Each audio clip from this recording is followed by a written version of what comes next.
Oh, hello, everybody, and welcome back to Watts the Obsession True Crime. Guess what? It is Friday night, and I hope you had an awesome week. It's Friday night, so it is Watts the Obsession live stream date night, and I'm so glad that you are here with us tonight. So I love doing date night with you guys every weekend. So welcome to everybody who's here. Wonderful moderators. I see all you guys. Kathleen Hootson, our wonderful author friend. Kathleen, guess what? I'm going to be reading some of All My Broken Pieces, which was a book that somebody sold from Kathleen. It was Cindy Watts' memoir, and they published it before Kathleen could. And every time I read anything from it, I always like to remind us that it was my wonderful friend Kathleen McKenna Hootson that actually wrote the book, as along with a bunch of other true crime books, some on the Watts case and other cases. So we'll get some links together for Kathleen's books and share them with you during the live stream. So I'm so glad you're here, my friend. Hey, John McSmith, welcome. How are you? Cuff you, thank you for everything you do for the channel. You are awesome. And let's see. Natalie Stern, welcome. How are you doing? Hey, Edward Schwank, thanks for being an awesome moderator. Hey, Colby says, how's it going, my friend? Let's see. Joanne, welcome. How are you doing tonight? It's good to see you. Miss Christy, welcome. How are you doing? Hey, Ara, how's it going, my friend? It's great to see you. Let's see. Miss Ta, 1820, welcome. How's it going? I'm going to just go up a little bit more. Hey, Daniel, it's great to see you as well. I hope you've been doing good, my friend. Always love it when you're here. Hey, Pauline, welcome. How are you doing, my friend? And Petri Fish, I love that name. That's awesome. Oh, my gosh. Hey, Alyssa, how's it going? Alyssa is here now. All right, we can get started. Hey, Kevin, how's it going? Sorry I haven't gotten back too much this week. I had to work this week. Some of you know I had the summer off. I had to go into work this week. It was daunting for me. I'm not looking forward to going back after Labor Day. I love my job, but hey, Star Mama, welcome. How are you doing? I'm going to go back to current times. If I missed you, it's just because I didn't scroll up far enough. Please don't take it personal. Hey, Honey Bun, my girl, I hope you're doing awesome. Another one of our wonderful moderators. Arizona Adventures, welcome. Hey, Kim A, how's it going? Let's see. Angie Riley, welcome. How are you doing?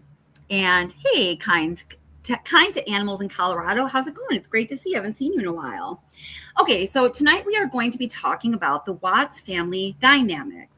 And some of these things are a little difficult to talk about. Those of you that have been following this case for a while or have been with this channel for a while know this. It can be a very controversial issue, and people have very strong opinions when it comes to talking about the Watts family dynamics, what was going on in the Watts marriage, their relationship dynamics, the parenting dynamics within the family, and how it affected the children.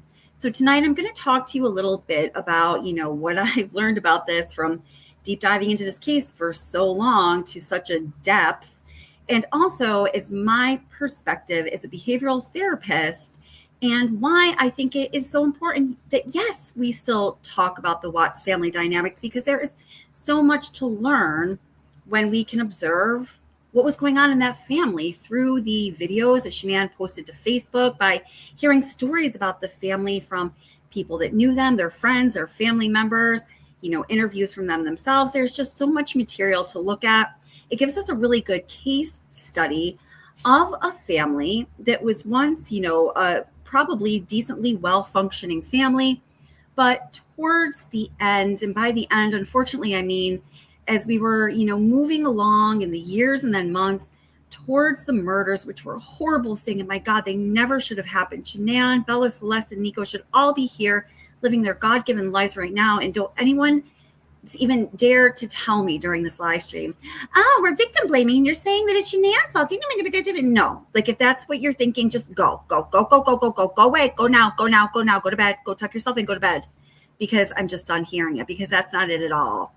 I think that if Shanann knew that people were learning so much from her life's history, from her life's story, from the way she spent her time when she was on this earth, I truly believe in my heart of hearts that she would be so happy about that. And she would want to give that gift to, the world as time goes on, even though her life was ended so tragically, it's such a tragic young age, right? So there's a lot we're going to talk about. So let's just get into it. So the reason we're talking about this topic tonight, because it is something that we have discussed on this channel before, certainly over the years. It's actually one of the reasons that I started this channel. Again, coming, from the perspective of looking at the family dynamics as a behavioral therapist and what we can learn from it. And also, just my history of just being an advocate for children, working in schools, being a special educator, being a behavioral therapist, working with kids and adolescents.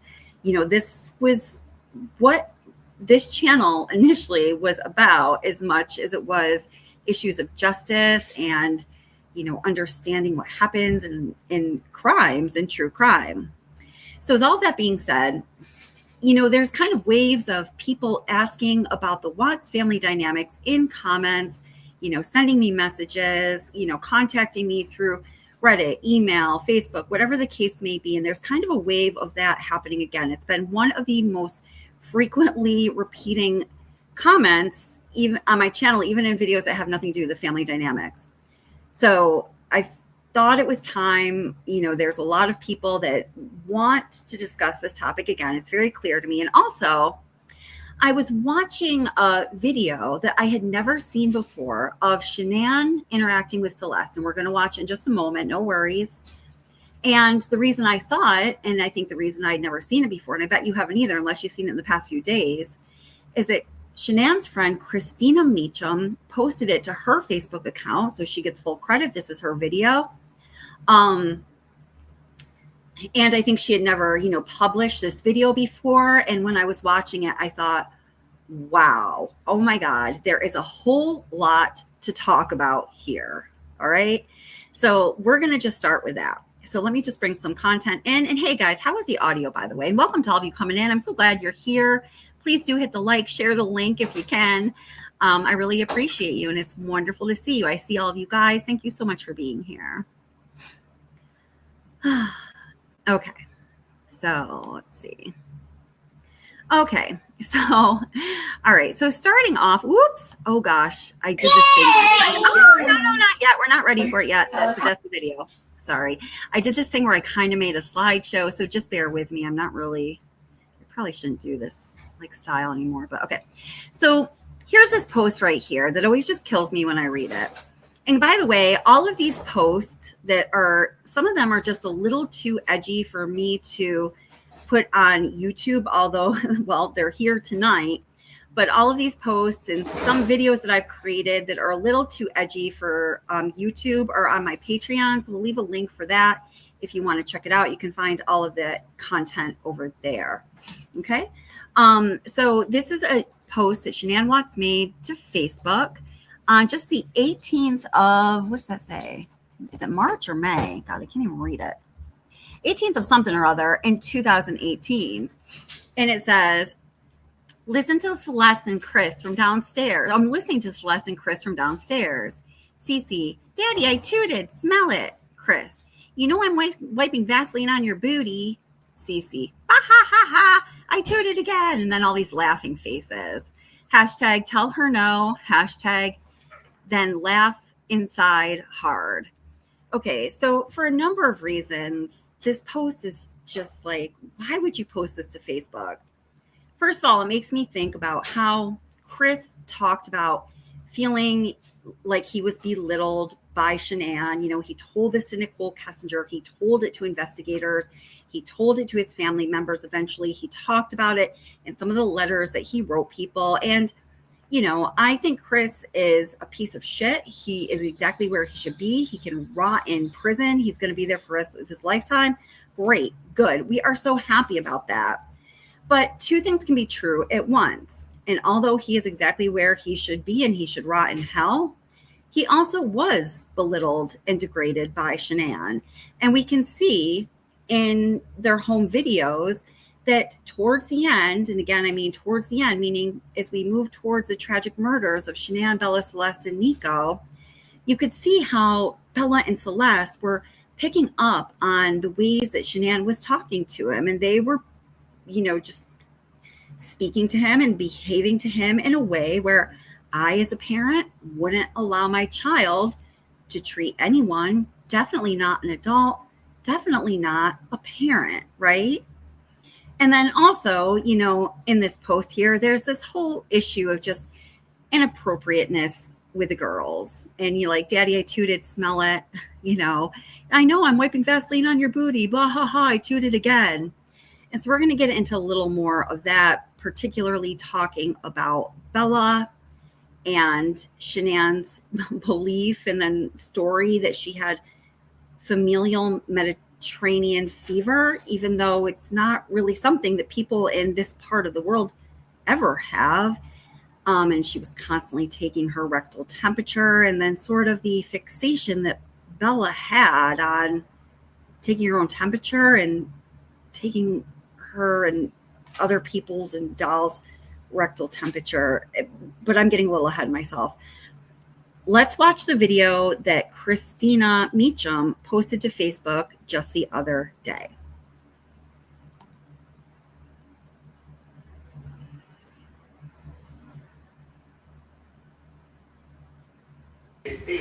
Turn page. Yes. Let's go bus. Good job. Okay, turn the page. Good.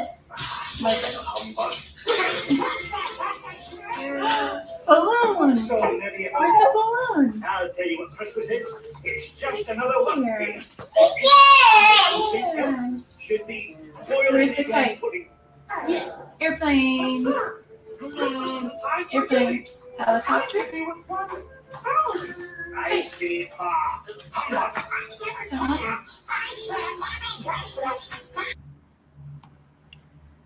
Okay, so, oops, sorry. I got a few things going on here. Whoopsie. Okay, so, when I was watching this video, now let me know what you guys think. I know that many of you are just as familiar with this case as I am and the family dynamics of the Watts family as I am. I feel like we rarely see Cece as engaged as she is here in this video. And I think, from the perspective just as a person with common sense, as a mother, as a behavioral therapist, it's because Shanann is interacting with her. She's sitting down, she's reading her a book. I mean, it's not to say that she didn't ever do that, because not every moment of their lives is on videotape posted to Facebook, but a great deal of it is. And, in this case, I think that when Christina Meacham was staying with Shanann after she had that elective neck surgery, she stayed with her for several weeks so she could help out with the kids. I mean, what a great friend. She brought her daughter there.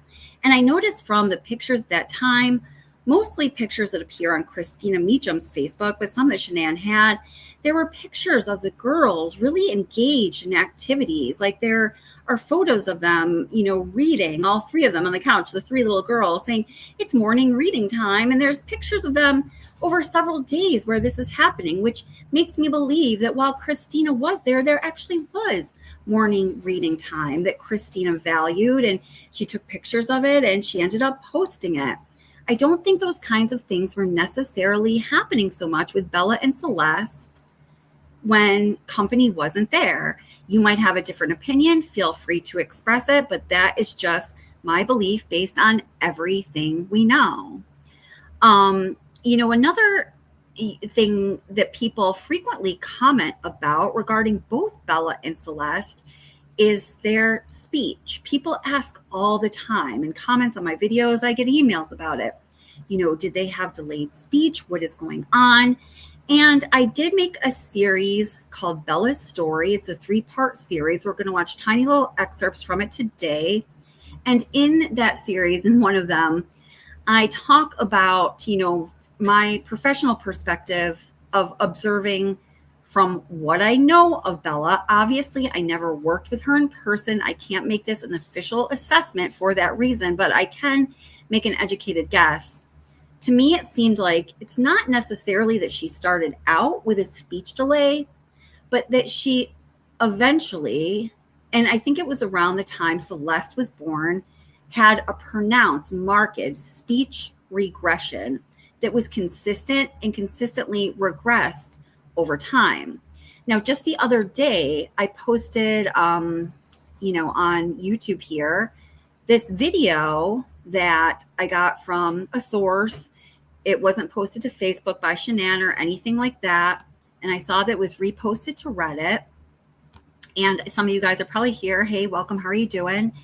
And I was reading the comments, and what people were talking about was Bella's speech. So let me just bring that into the stream so we can just check that out if you haven't seen it yet. I agree, KJ.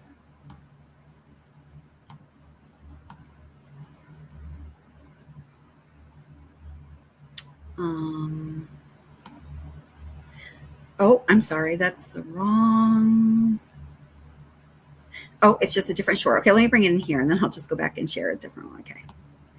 There we go. So here it is. Let me make sure the volume's on. It's not. Okay. Can make it bigger. Full screen.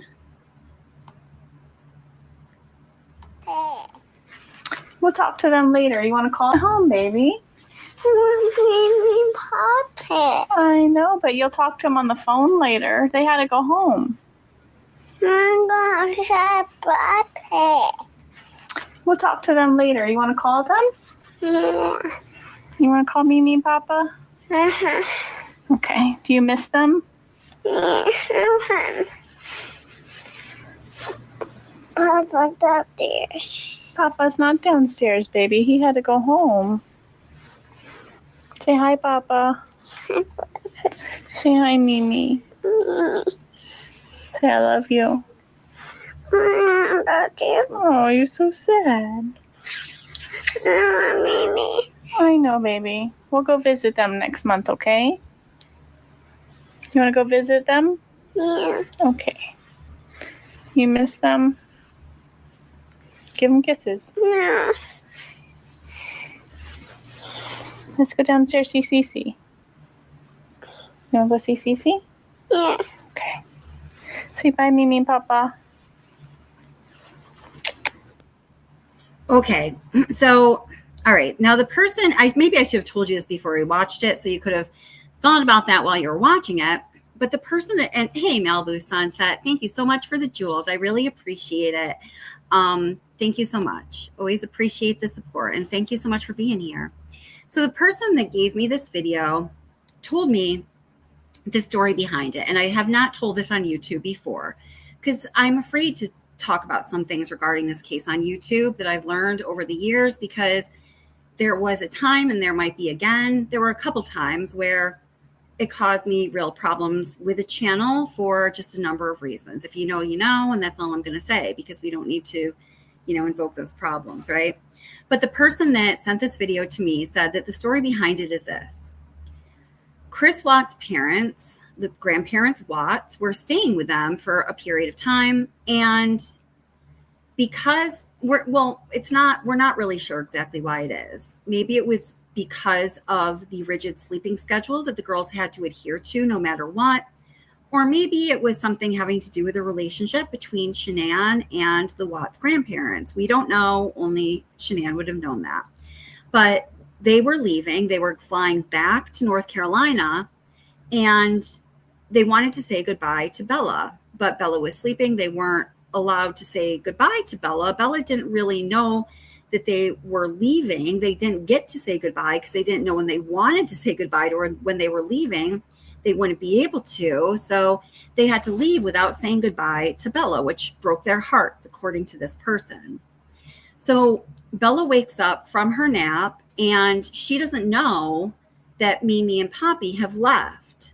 So as this video is being recorded, and she's like talking about Mimi and Poppy, and Bella's like, where are they? Oh, Poppy's downstairs. And she just looks really confused. Well, she is confused because she's just being told right now, right after waking up on this video that's being posted. Well, I don't know where it was. It wasn't posted to Facebook, so I don't know where it went. Maybe it just went to the family. I don't know. But she's just being told that no, Mimi and Poppy aren't here. Mimi and Poppy are gone. But don't worry, we're going to see them again. Do you want to call them? And Bella keeps saying things like, Poppy's downstairs. But he wasn't. And I'm sure that was so confusing to Bella. And it's things like this. And I mean, it doesn't mean you're a terrible parent because you didn't let the grandparents say goodbye to the child, and therefore the child experienced some stress and disorientation. But it's things like this, as a little one is growing up in between a parent and a child, that makes the child not feel secure in themselves, in their surroundings, or in their relationship with their parents and the people closest to them. And I'm just telling you this because there are a lot of examples like this in Bella's life that really just make me so sad. So this video, people on Reddit were asking, when was it from? I can tell you it's from 2017. I'm trying to find the original email that I received this video in because I know it says the exact date, but I haven't located it yet. But when I do find it, I will let everybody know. Because the biggest, comments about this video were about, Bella's speech delay or regression or whatever it would be here. Okay, so let's see how to proceed. Okay, so I'm going to take this down. And welcome to those of you coming in. We have a lot to talk about tonight. Thank you for being here. Please hit the like. Please join in the conversation. Just be respectful to one another and, to the victims and their family members. I know that we have some hard topics to talk about when we talk about the Watts family dynamics, but we can definitely have the conversation in a respectful way. You know what I'm saying? Okay. So I'm just going to go through some random photos. Some you've probably seen, some maybe you haven't because I got them from certain sources, but we're just going to go through and talk about it. So here's Bella, little baby Bella getting her ear pierced. Whoops. Well, that was baby Bella getting her ear pierced. I have to remember my little slideshow situation. Sorry. Ding, ding, ding, ding. Right there, right there. Now pause. Okay. And the story that I heard about this was, and I know people get their little girls and little boys sometimes, ears pierced at a very young age. But the story that I was told was that because of Bella's, really bald head when she was a baby, Shanann, and we know this to be true from Shanann's own post, was very self-conscious about people believing that Bella was a boy. And so she wanted to always have those bows on her head and earrings in her ears. And so she had to get her ears pierced at a very young baby age, as you see right here.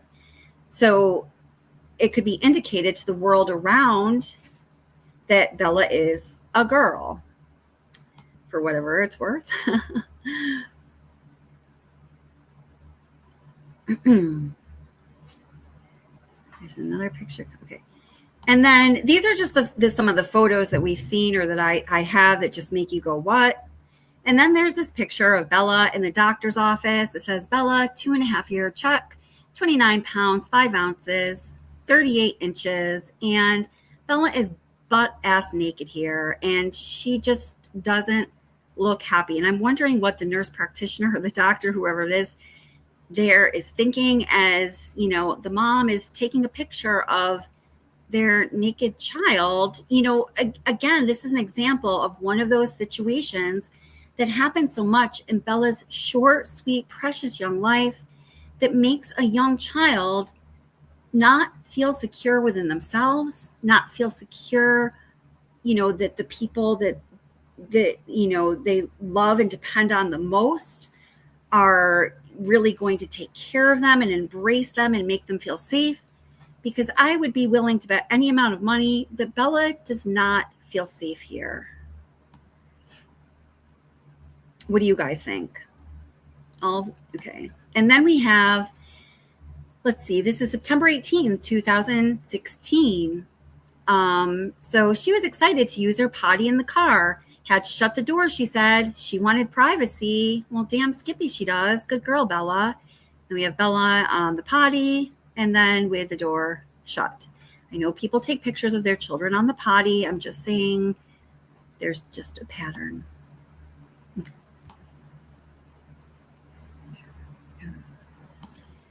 And then we have Bella here. She wanted to squeegee the water off the shower like mommy does. So, okay. Bella just being exposed again for everybody on Facebook to see. Well, there she is. I'm glad we have the little emoji over her really private parts. Hey, Pretty Insane, welcome. And then we have on February 16th, 2017, I was washing lunch dishes and heard, Mommy, I guess she's ready to use the potty. She forgot to pull her seat down, LOL. She pooped. And, one would think, yeah, these were all on Facebook. And I'm making no apologies about showing these on YouTube or having them on Patreon or wherever they are. They've already been posted to social media by the mother. They've already been circulated, most of them, all around all kinds of different social media for years and years. And the reason for, having this discussion now and having these things to discuss now is, for a purpose of having a productive discussion. So I'm making no apologies about that. But, if you see your child in the toilet like that, pretty compromised, and she says she pooped, so what she's like, sinking into the toilet that she just pooped in. I mean, why would you take time to grab your phone and take at least two pictures? I mean, who knows? Maybe there were 20 pictures taken to get the right ones to post. It's just, once again, an example of, something like this, especially when things like this happen time and time again, are situations that cause a child to not feel secure in themselves, to not feel safe in their surroundings, and to not have a trusting relationship with those that they depend on. It's not good. And every parent makes mistakes. My God, I know I did. Hell yeah. But it's the pattern. So then we have, here's Bella reading a book in the dark. And Cindy Watts talks about this in All My Broken Pieces, a book that my friend Kathleen Hootson wrote, who is just in here. I don't know if she still is, that was ripped off by someone else and given out to the public before she could publish as a book. Cindy Watts does talk about this, seeing Bella, having to go to bed and not being tired. And she'd say she saw her on the camera. She would get out of her bed in the dark. She'd go and grab a book in the dark and then sit in the dark and open the book that she couldn't read in the dark, the book that she couldn't see, that she couldn't read in the dark, just because she really wasn't tired. But she had to go to bed because those were the rules. And Cindy was talking about this in the context of she was forbidden to go be with the children when she would see them on the baby camera, and she would see Bella like reading a book that she couldn't read in the dark, that she couldn't see the book, and that's that. And Frank Rusick says, poor Bella, you better hide that camera when I get there. Love you, Bella. I think all of the grandparents were such good grandparents. The Watts grandparents, the Rusick grandparents, those little girls loved all of their grandparents so much. And to me, it is clear that those little girls had a blessed relationship with all four of their grandparents. And then, this was the comment that went along with it. I pulled this off Anique's Peaks because I didn't have this part of the post. Put Bella to bed and she wanted to read one more book. So she grabbed a book off her shelf and sat in the chair in the dark and started flipping pages. #bookworm, #love her. And when I read this, I just think, as a mother, I wouldn't think that was like cute and endearing and something that I would want to post to Facebook to share with people. I would be ashamed that I was putting my child to bed. I was locking her in her room. I was not allowing her to go out or anybody to interact with her. And although she can't read and although she can't see the book, she gets out of bed in the dark and gets a book and sits in the chair and pretends to read it. To me, that would not be something I would want other people to know. So, that's just, my opinion. And you guys can have different opinions, and that is totally fine. And you're totally welcome to express them. If you have to be nasty to someone, you can be nasty to me, but please be respectful to one another, to the victims, and to their family members. Yeah. So Lou, this is exactly what I said. I don't know if you were here a little while ago. Shanann got what she deserved, right? Wow. No, Shanann didn't get what she deserved. And you know what? I think that I don't really understand what's going on in your mind. Like, what the fuck are you thinking when you see us having a discussion about the family dynamics and some of the troubling family dynamics that I am talking about as a behavioral therapist, so people can learn from the life that Shanann lived, because her life did have value. It had great value. And part of the value is a lesson, the legacy that she passed on to others. So when people say shit like this, Shanann got what she deserved, right? Wow. I'm just like, what the fuck are you thinking in your warped mind? Of course, that's not what I'm saying. And if you can't see that, I promise you, you're in the wrong place. You need to go to a remedial type YouTube channel. Thank you.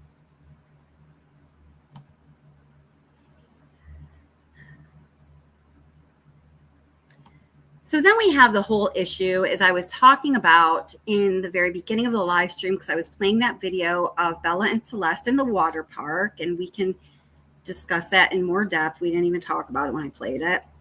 But, there was this issue of Bella having a fascination with taking her own temperature, her own rectal temperature, and the rectal temperature of dolls.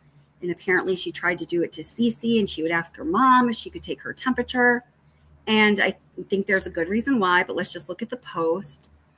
So this is from January 23rd, 2016. The kid doesn't miss a thing. She's pretending to put Aquaphor on the baby thermometer and putting it in her baby's butt. Love her so much. #smart.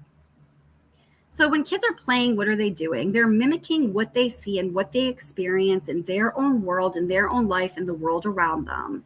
So when Bella is playing in this way, so often taking the rectal temperatures of every baby she has and trying to do it to her sister and adults and whatever, she's playing out that which she's experiencing and observing in her own life, right? So there's that.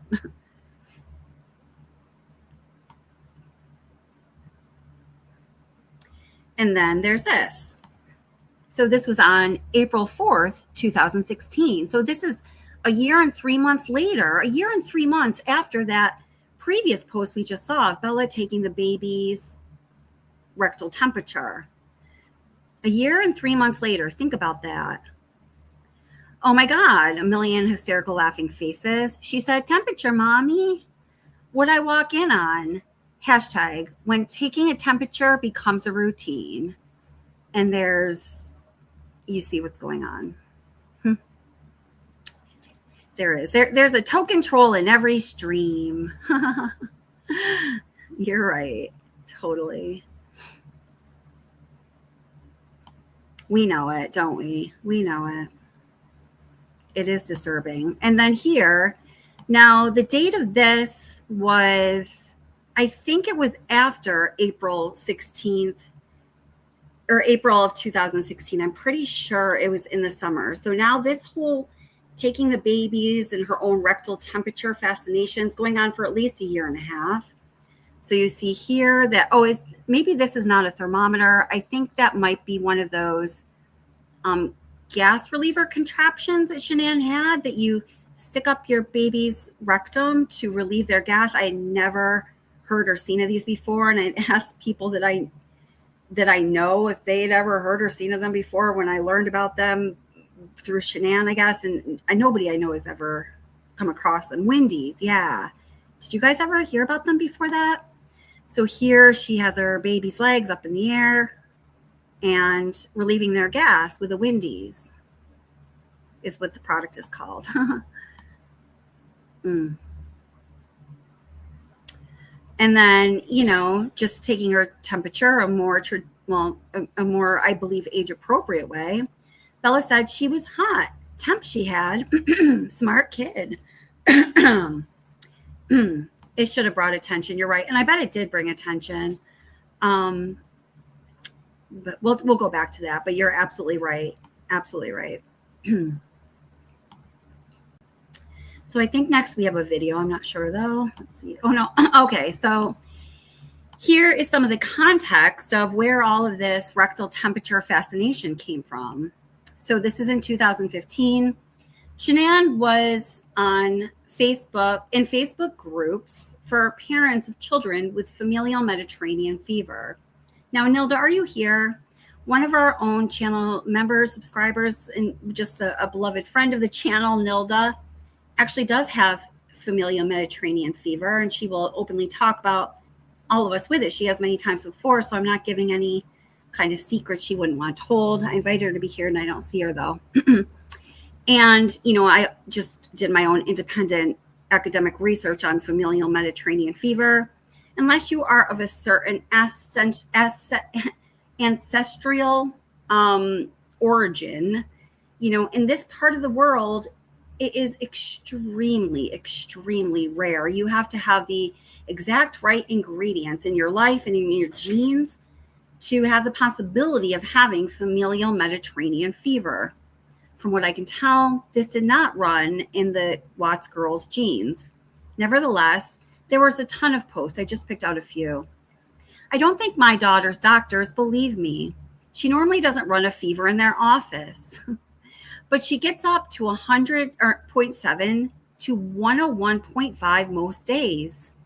Most days indicating that she's taking their temperature, and she talked about taking it rectally every day, and then that actually increased to twice and then 3 times a day. Do you mind if I pick your brain? We haven't had a diagnosis yet, but they have me documenting for 2 months and then more testing.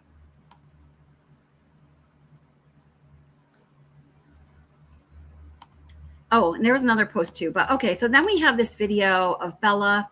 This was actually the first video I posted to this channel, because I told you when I started this channel, my big interest, well, true crime, totally. I've always been super into true crime and issues of justice for sure. But particularly with this case, my major interest was this family dynamic and what was going on with the girls. And what I saw in this video was so alarming to me. I've never actually spoken about what I actually think or feel like I observe in this video, but I'm just going to let you guys watch it.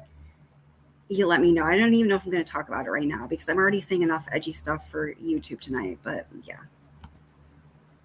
You say hi to everybody? Hi, everybody. Say, how are you? How are you? Do you tell them you're not feeling well? I'm not feeling well. What's wrong? I have a tummy ache. Oh, you have a tummy ache now? What else? My eyes hurt. Your eyes hurt? And what else? I'm dizzy. You're dizzy. Well, you're awfully happy to be dizzy. Donna said, did you have a good birthday? Have a good birthday. No, did you have one? Did you have a good birthday? Did you get everything you wanted? I had a good birthday. She did have a great birthday. What are you doing? Playing with the temperature. Can we wipe your nose real quick? Playing with the temperature. Okay. You're making everyone dizzy. You're moving so fast. I have the temperature. You do? What is your temperature? For putting on someone. All right. Do you want to sing Holly Jolly for everyone and make everyone's day happier? No. Let's do it. I'll get you hair clips. Come on, ready? Okay, you guys ready for Bella sing happy, a Holly Jolly Christmas? Throw the hearts up if you want to hear Bella sing Holly Jolly. Watch, when you see the hearts come up, that means they want you to sing it. You ready? You watching for them? They're gonna come, watch, I promise. See, there's the hearts. Do you see the hearts? All right, you ready? Go ahead, sing it. Have a holly... Nope, give me this. And then we'll go bye-byes and I'll get you your surprise. Ready? Have a holly. I want these to sing. Okay, sing it loud. Have a holly jolly Christmas. It's the best time of... the year. I don't know. If there'll be snow. Sing louder. Have a cup of cheer. Have a holly... Sing louder. Christmas. It's the best time of the year. Sing. I don't know very snow, but have a cup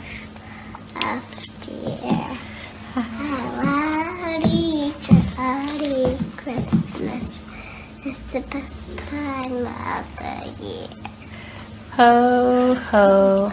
The mistletoe, that you can see sun. I just have to say, like, it's kind of cut the way this video is framed, but do you see what she keeps doing with that thermometer that she has in her hand? I don't know. It's so strange to me. This was posted on Facebook. Body wait for you. Kiss her. Wait for me. Sing. Jolly, jolly Christmas. Say, we bow. Go. Say thank you. Thank you.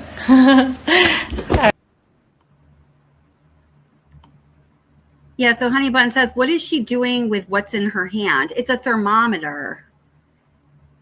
I know. I mean, okay, so now the question has been asked. It's a thermometer in her hand. And, we see all those posts of her taking her own rectal temperature, taking her baby's rectal temperatures. I want you to watch the whole thing, but.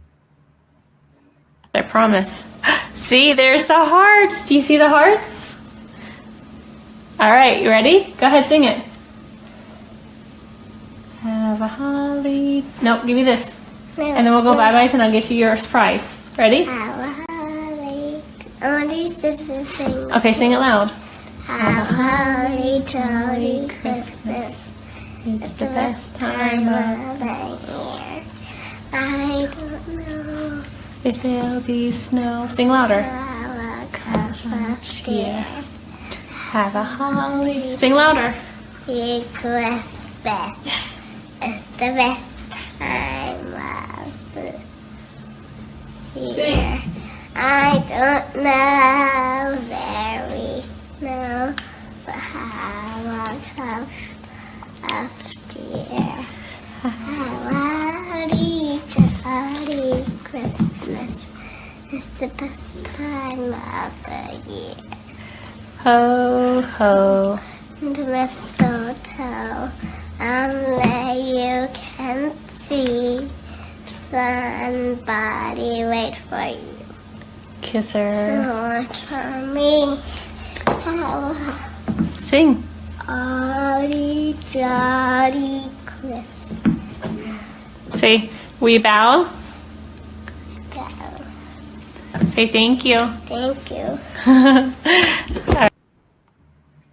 Yeah, so there's that. I mean, right. Yeah, she did. She said, sing along, Mommy. Yeah. And in the beginning, she said something like, I want to use this on someone. The thermometer. I don't know. And GR Wooby says, nobody could tell Shanann a damn thing. So yeah, I'm sure that people saw these videos and these posts and they had thoughts. And I do have to believe that people likely spoke their mind, but you can only imagine what would happen if somebody told what they believed to be the truth was to Shanann, even for her best interest and for her children's best interest. I mean, look at what happened to Cindy Watts, right? Or her nursing friend that Karen was just talking about. I've learned a little bit about that story and that falling out. And yeah. Molly Colleen Welcome says, was her speech a little delayed? We were just talking about that before. Something I noticed, and I talked about this at length in the Bella's Story series that I created, was when around the time Cece was born, she began a marked, consistent, and steady speech regression. To that point, her speech when she was little was developing quite well from my observation. Obviously, the only exposure I had is through the videos that we all can see. I obviously never knew Bella. I wish I did. It would have been an honor, but I didn't. So I'm just telling you, my perspective from the information I'm able to gather. And it is something that is known to be a normal thing that happens when, there's a little one and you have a baby. and the baby can't talk and they gaga, goo goo, and coo, and they get all this attention. The little one will have a temporary period, like a finite period of speech regression due to that change in their life. And, wanting to get the attention that the little baby is getting. And so, they think, oh, maybe if I coo and gaga and don't talk and, make little baby noises, I'll get the attention. But they see that doesn't work. And, their real drive is to evolve and to gain independence and to develop normally as a child that age should. For Bella, this speech regression lasted long past what would be that normal period of a temporary, adjustment period when there's a new baby added to the family. So then I meant to put this before the video, but another post about the familial Mediterranean fever. Hi, my name is Shanann. My 21-month-old daughter has been having low-grade fevers pretty much daily since June. So now this is September. So this was in June. The doctor, told her to take to take their temperature. She chose to take the rectal temperature once a day. She then amped it up to twice a day and then eventually 3 times a day. So now this has been September to June, September, October, November, December, January, February, March, April, May, June. This is 10 months of daily rectal temperature taking. We've been through infectious disease, consulted with rheumatology, and currently are seeing hematology. All tests came back negative. That means she doesn't have it, Shanann. Hematologist has me documenting her fevers every day at the same time for 2 months to go back to see him at the end. He wants to see if there's a pattern. He thinks she has familial Mediterranean fever, and I can assure you there's no part of me that believes by any chance a doctor would have ever said that. I don't know anything about it except what I've read on the internet, was hoping to find groups where I can learn more about it. It's hard to know what hurts her. Yeah. And hey, Malibu-san, thank you for the jewels. You're so sweet. Thank you so much. And also, let's see. Mucho thirst. Thank you for the jewels. I really appreciate it. And thank you everyone for being here tonight. Please hit the like if you haven't yet. I'd really appreciate it. The YouTube thing. And then there's a whole issue, and this is something that I also talk about extensively in the Bella Story series, of the girls having to sit with the Easter Bunny and Santa every Easter, every Christmas, although it is a known thing that the girls are terrified of the Easter Bunny and Santa. Now, in the Bella Story video, I put a picture of myself one year with Santa, and I'm crying clearly. But, after that, my mom had maybe a little bit of Shanann in her. And, I've heard stories from others that my mom want me to go and have to sit with Santa. And my dad was like, no, she's not going to go sit with Santa. Santa terrifies her. Why the frick would we do that? Thank you, Daddy. But this is the first Easter of Bella with the Easter Bunny, right off the bat. You see the reaction. And then these aren't necessarily in order, and then here's Bella's first Christmas with Santa. And I just always think, like, look at Santa, looking at them. Oh, that's blue. That's cool. All good. Watts Obsession, I apologize. I made a mistake. It's all good. I'm sorry I was kind of like really hard on you, but please do understand. I do apologize to you, and thank you. I really appreciate it. I'm glad we're having this exchange.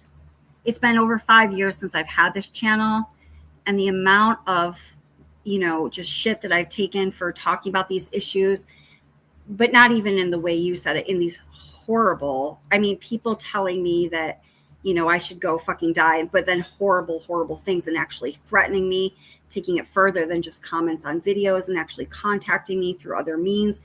It's been like a real horrible thing. And at some point, I'm just like, I'm just not going to put up with this anymore. I have to stand up for myself. I'm getting threatened over this. Like, I'm a behavioral therapist. Like, this is what I talk about. And, but thank you. I really appreciate that. And then, here's another picture of both Bella and Cece. They're obviously older. I think that was their last Christmas. I think this was their last Easter. I mean, look at the little faces on these beautiful little girls. Now, it's in my Bella's story video. I don't have the post here, but it accompanied the picture we just saw where both Bella and Cece are in total hysterics. And the caption on the Facebook post says, something like, I don't remember exactly what it said, but it's very clear that what she's saying is the reason that we go to get their pictures taken with the Easter Bunny is so we can see this. It's just bad. I wish I had that post, but trust me, it exists. Sneaks Peeks has it on her channel too. So, there's a whole series of pictures here where we just see Bella getting progressively more terrified, and then Cece's becoming concerned, looking over at her sister. You've seen a Bebop? Yeah. Let's see. Do I have more here? I'm not sure. We're going to find out. I can't remember.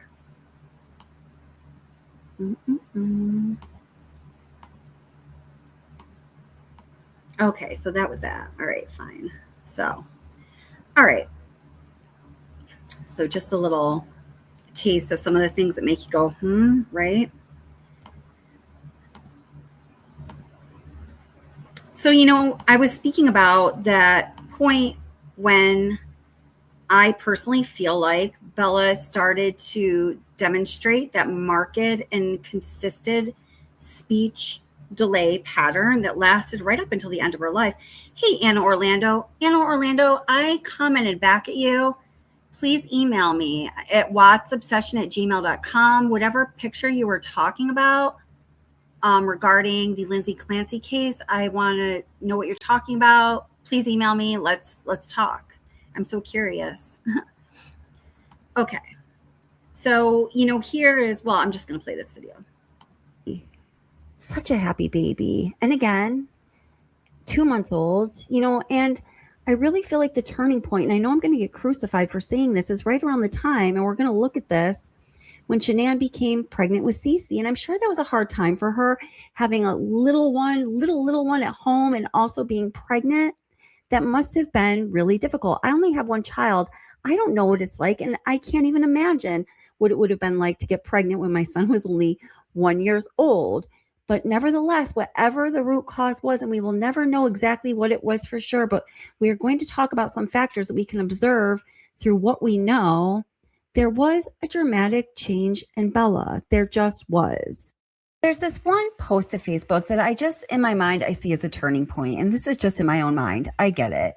Shanann Watts is with Bella Marie Watts and 4 other people. This is on December 14th, 2014, 3 days before Bella's first birthday. We gave Bella her birthday/Christmas present early. Took us 15 minutes to get her to even fake cry for a pic. And this is a picture of Bella in her crib, and the piece of paper on the crib is a notice saying that she's evicted because there's a new baby coming. It's them announcing that Cece is on the way. And apparently the whole storyline here with Bella crying is that she's upset about it, but it took us 15 minutes to get her to cry for a fake pic. I just don't know why you would do that. And we also know that Shanann was surprising Chris with this eviction notice on the crib, letting him know in that way that she was pregnant with Cece. So I don't know who we was that was getting her to cry. It seems like maybe it was only Shanann's idea. And, it is what it is. But I'm sorry. I just think that this is kind of mean and uncalled for. You might disagree with me. Leave a comment down below. It's cool if the comments are turned on, but that's how I feel.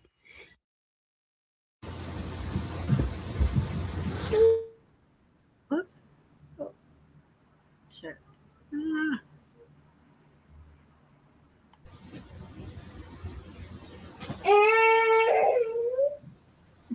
Oh, sorry. Okay. So at the time I made that video, the comments on my videos were getting turned off by YouTube like all the time. Oops, sorry. Okay. So the time I made that video, my comments were getting turned off by YouTube all the time. One of the problems of being me with my channel. But, that post where Shanann posted that picture of Bella crying with an eviction notice and said, took 15 minutes to get Bella to fake cry. A baby that age doesn't fake cry. A baby that age, if they're crying because they're upset. Why would you make her cry? And I mean, talk about those repeated instances, that pattern of experiences Bella had that made her not feel secure in herself and not trust those around her that she is supposed to trust and rely on most for, to sustain life. I mean, that is a stellar example. Just so Chris could walk in and see the eviction notice and see Bella crying. So who's this we had to try for 15 minutes to make her fake cry? I think she was by herself. All for this asshole? To see his baby crying? What? It makes no sense.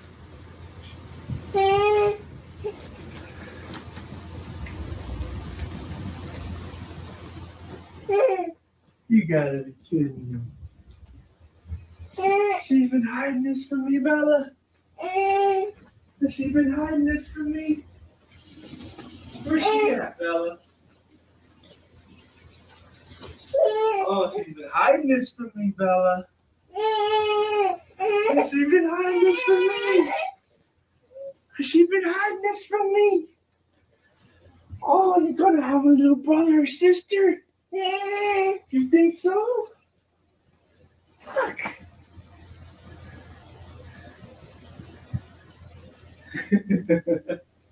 July baby? A July baby? Where's she at? Right here. What? Awesome. So her very first Christmas, she was a little peanut, only a week old.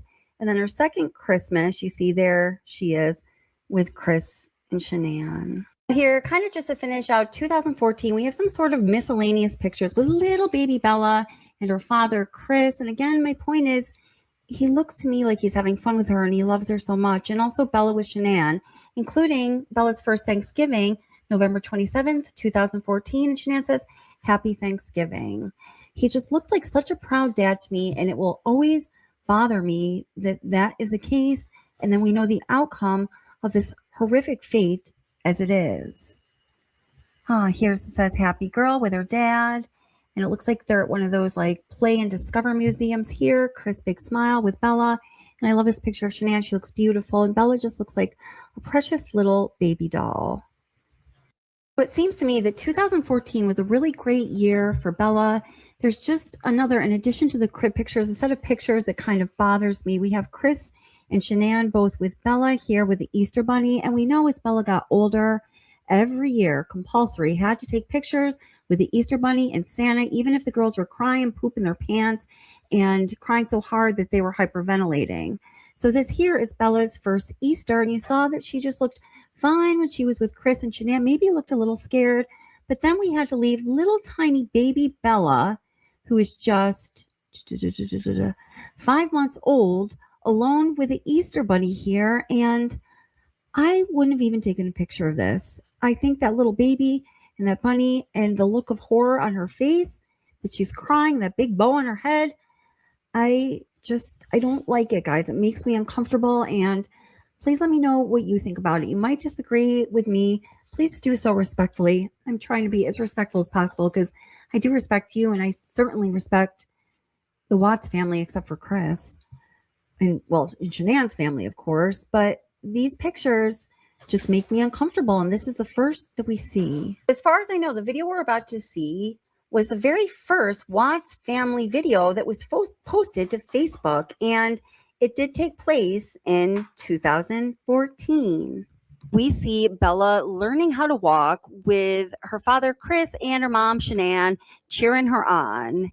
In a video that came soon after, we see Bella learning to climb stairs once again with Chris and Shanann cheering her on, and enthusiastically. Shanann remarks that Bella really likes the praise. And as I mentioned in the beginning of this video, let's remember that it's wonderful to praise one another and to stop and praise ourselves every now and then. There is another video of Bella's younger years when she's waiting for her father, Chris, in a restaurant with Shanann's dad, Frank Ruzek. and she looks super excited to see Chris coming into the restaurant. There are a couple very short videos of Bella's baby years where she's eating some birthday cake, and apparently her mother was teaching her how to sign when she had to go potty, because you can hear them talking about that. Also super cute when the family was trying to announce to the world Cece's name, or Celeste Catherine Watts' name. Bella's trying to help out. She's kind of fumbling with those name cards there. It's just absolutely adorable. And all of these early year videos that we see of Bella Watts, she was joyful, she was happy, she was laughing. By all indicators, she appeared to feel safe and secure and loved. There's nothing about the videos or the earliest pictures, like the early first year of her life, that would indicate anything other than Bella was joyful, she felt secure, safe, and loved. What a beautiful thing. This is a dramatically different description than the description of the 4-year-old young little girl whose life was taken far too soon, and I would say the couple years before her tragic death.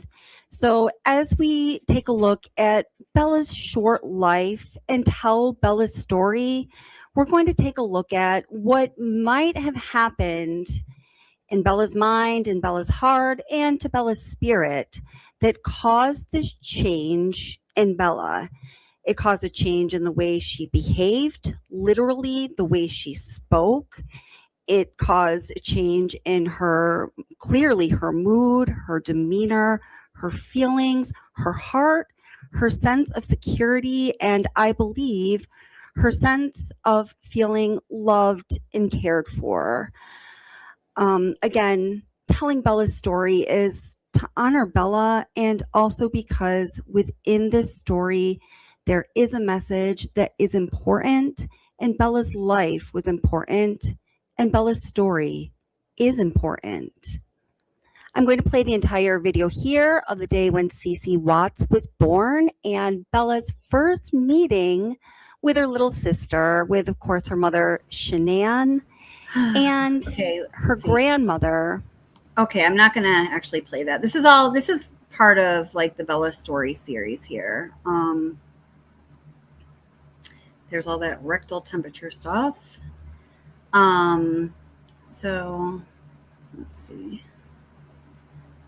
Just going forward. Okay. All right. So I'm just going to play this for you here.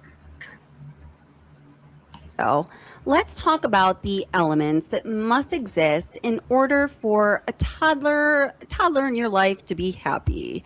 So we're specifically looking at Bella here. So as we watch the rest of this video, you want to consider, are these elements present or balanced for Bella? So the elements necessary for a happy toddler. Of course, the basic needs must be met and they must be in balance. So there is proper food, quality food, nutrients, adequate sleep, appropriate sleep, and of course, shelter. Bella, say hi. She's hungry and grouchy. So, yes, baby. I want to buy this. Bella wants this. Look at you guys. Hold this. We're open the next one. It smells amazing. It smells like, hold on, mommy. Hold on. Cinnabon? Smell it. Hold on. She's mad because I bit it. That is amazing. Like, delicious, you guys. Tastes like literally cinnamon rolls. Okay, Bella. She loves cinnamon rolls, so she really wanted them, obviously. As you can tell, she was mad because I took a bite out of it. But those are Mommy's. Mommy earned those. Mommy's gonna get them. She's not happy with me right now. I do just want to make a note in the name of authenticity that those were little clips from an 18-minute long video where Bella said that she was hungry in the first 30 seconds. And for 18 minutes, Bella was teased about eating, about satiating her hunger, and about trying the cinnamon bar pro bars that she had been so super excited about. 18 minutes. 18 minutes. In order for a toddler to be happy, they must feel safe. So this means that they trust their caregivers. They trust that they're going to, particularly their caregivers, are consistent, and they put that toddler first. That's going to allow that toddler to feel safe. The third requirement for a happy toddler is that they are given boundaries and limits. This is so important because if a toddler is not given boundaries and limits, their world feels very big and they feel very vulnerable, and it can feel very chaotic. When they're given boundaries and limits and they trust their caregiver, they feel free to explore their world safely. And I'm not just talking here. This is what I know from my training and my experience as a behavioral therapist. This is all evidence-based, scientifically backed, proven facts about the environment and, the kind of interactions that a young developing child, a toddler, needs to develop properly and securely. And this leads to the next element. For a toddler to be happy, they must feel independence and they must feel a sense of success when they are exercising that independence. So, for example, when they try something new and it's pleasing to them, or they start laughing, or they push themselves a little bit, say they could climb one step before, now they can go up 2 stairs. That is a genuine sense of success for a toddler. For a toddler to be happy, they must socialize with peers, with adults, with a range of people, lots of interaction with others. And they also must be an environment that is stimulating, indoors, outdoors, and varying and changing, or else they get bored. In order for a toddler to be happy, they must enjoy and benefit from a sense of touch. I was Lori. They're in bed. It don't take me long. They're sleep trained, so I literally just pop them in bed and they're good to go. I don't rock them, don't cradle them. Put them in bed and they're done. You can never give enough hugs or extra snuggles. We all know how it is. If somebody, you're nervous about something and somebody just gives you a little tap on the shoulder, puts their arm around you, or, touches you just for a moment, it lets you know that they're there, that they care, and you feel supported. That touch can literally give you more confidence as an adult, and certainly for toddlers. Finally, in order for toddlers to be happy, their environment should be relatively free of chaos. So to recap, the ingredients for a happy toddler are that their basic needs are met and balanced, that there's a sense of trust with their caregivers, that they have limits and boundaries, that they find independent success, that they have social interaction in different environments, that they benefit from touch and affection, and that their environment is free of chaos. When Bella was a newborn baby, when she was an infant, even when she was a slightly older baby, up until about a year old, Bella had all of those elements going on in spades. She was taken care of. It seemed like her parents were encouraging her to have independent achievements. It seems like she was hugged and tickled and cuddled and snuggled. And she said all of these elements in her life that are necessary for a little one to be happy.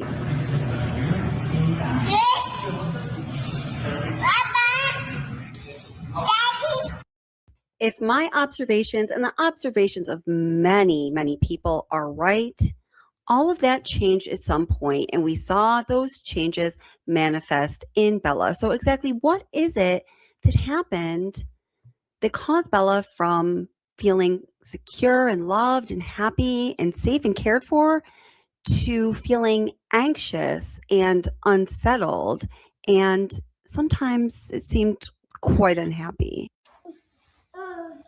You're good. Good job. Yay. Good job, Bella. Good job. You did it. How did things for Bella go from that that clip that you just saw with lots of praise and admiration to this. Your baby needs some clothes. I don't have anything you can play with right now, Bella. No candy, Mama. I don't have candy. No, Bella. Bella, you can't play with Mommy's lotion, baby. So this is addiction palette number 5. She keeps stealing my makeup. I'm telling you, this is why I lose makeup. She just grabbed my lipstick. I'm wearing my LuLaRoe today. Sorry, guys. I'm dropping everything because of this child of mine. Hence why I lose makeup, you guys. Bella seriously destroys my... Okay. Since my girls steal my makeup, and I'm Bella particularly. Bella steals them and breaks them, as you saw her do in action today. But here's my Christmas leggings. Can you see them? I haven't been able to get a picture of them yet because Bella doesn't take good full shot pictures yet. Hope everyone has a Merry Christmas. We have the Grinch over here. Bella, somebody's still a grouch. We have the Bella. Grinch over here. Bella, did Santa Claus come see you? We have the Grinch. We have the Grinch here. All of those videos that you just saw are clips from social media when Shanann was trying to promote her product Thrive from Lavelle. In my opinion, it's clear to see that part of the problem for Bella, part of the reason that Bella started getting less positive attention was because more attention was put on creating these little mini ads all day long, every day, to place on social media to try to sell Thrive, which, come on, guys, we all know was a go nowhere effort to begin with. It's really too bad Shanann got wrapped up in it. It was the last of 9 MLM endeavors that Shanann committed herself to around January of 2016 when Cece was a very young baby and Bella was getting a little older. As Cece's energy level proved to be astronomical, Cece became the poster child of, oh my gosh, that baby, I have to run around and follow her all day long. It takes so much energy. Thank God Mama thrives. Mama's little secret. Thank God I thrive. To keep up with Cece, I've got to use Thrive. She brought her couch to our big couch and is sliding down it. It's a lovely day in the life of Cece. Mommy's got her black label on. Mama's not playing. Cece, Bella, honey, stop pushing your sister right now or you're going to bed. Bella. I'll get it from her. Stop. I'll get it from her. She's off. There she goes. Bella, cut it out. I'll get it. Stop. I will get it from Cece. Cece? Bella? No, Cece. Cece. Cece. Do squats. Give it to stroller. Come here.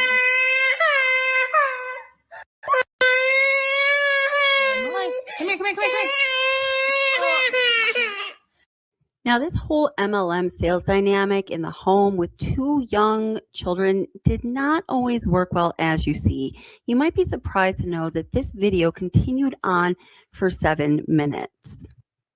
After Cece was done crying here, she was asked to perform tricks for basically the remainder of the video.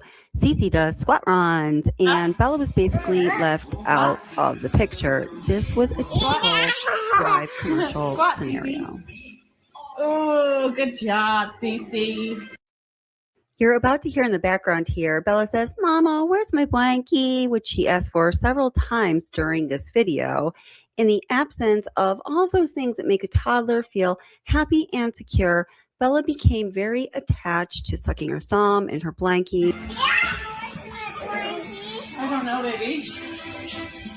Squat. 1, 2, 3. Ready? Squat again. Ready? Good squatting, Cece. Can you do this, Cece? Hey, squat run. Here, squat run. Cece. Cece, come squat run. Bring her here. Can you turn around? Bella, stop. Cece wants to play with this. From what we were able to tell from the videos that Shanann posted to social media, and that was a lot of them, along with the pictures and the commentary, the first time Cece's existence made Bella upset was when Shanann announced Cece's soon-to-be arrival to Chris Watts. So this was all a staged scene, and this was a theme in the lives of the Watts. Chris was to come into Bella's room, and there was a notice on her crib saying that she was evicted because, basically there's a new baby coming in. Apparently, in order to make that authentic, Shanann had to cause Bella to cry. Yes, it happened. There's evidence of it. Look at this post. Now, no, this is December 14th, 2014. So it's 3 days before Bella's first birthday. And here this says, we gave Bella her birthday/Christmas present early. Took us 15 minutes to get her to even fake cry for a pic. Now, I don't know who us is because Shanann did this herself because it was a surprise for Chris when he came home. Is Shanann just a tone-deaf mother? Well, maybe, but things like this were a reoccurring pattern through Bella's baby, toddler, and young childhood. Here we have Bella's first Easter, and everything started out just fine. So there's that big old bunny, and Shanann's holding Bella. Bella maybe looks a little apprehensive, maybe not. We're really not sure. This is all good. Oh, beautiful. Picture with Shanann and Bella. That is so nice. Couldn't we just leave it at that? Nope. We had to put Bella with the Easter bunny by herself so she could be in a state of absolute terror. Something similar happened for, well, it wasn't Bella's first Christmas because she would have only been about a week old, but it was her second Christmas. Take a look at this. This to me is one of the most disturbing pictures. I'll just let you look at it. You guys tell me what you think. And as we all know, as far as the Christmas tradition of fear and horror went, it continued every year from there. And it wasn't just Bella's legacy, it was also passed down to poor Celeste. Look at those faces, guys. Now, I know from the comments on my videos that some of you don't agree that there's anything wrong with this. And if you're one of those people, I am just going to say to you that you and I don't agree, and that is okay. Yes, many people have pictures with Santa or the Easter Bunny, and sometimes the kids are crying. But to do this holiday after holiday, year after year, making it a compulsory activity, even when the kids are pooping their pants and screaming and crying in horror to the point where they can't breathe, I'm sorry, that's not okay. And this is exactly the type of behavior, the family dynamic, a parent to a child, that causes a child to start to feel as though they cannot trust their parent, that there is not a sense of limits and boundaries that feels safe for them, that their social and outside the home environment activities become scary. Maybe the children withdraw, they become melancholy, they start to have mood or behavior problems. So really what I'm essentially describing is a profile of the kind of student that I might work with in my job as a behavioral therapist. When you get to know students, when you get to talk to them, they will tell you about the things that happened in their past. And some of them are egregious and horrific, and some of them are more subtle and emotional. What we have learned is that sometimes the more subtle forms of abuse can be just as harmful as the more egregious forms of abuse. We don't want that for anyone. Do you want mommy to sit on his lap? Okay, can you sit with me? Santa, can you sit on your lap? Yes.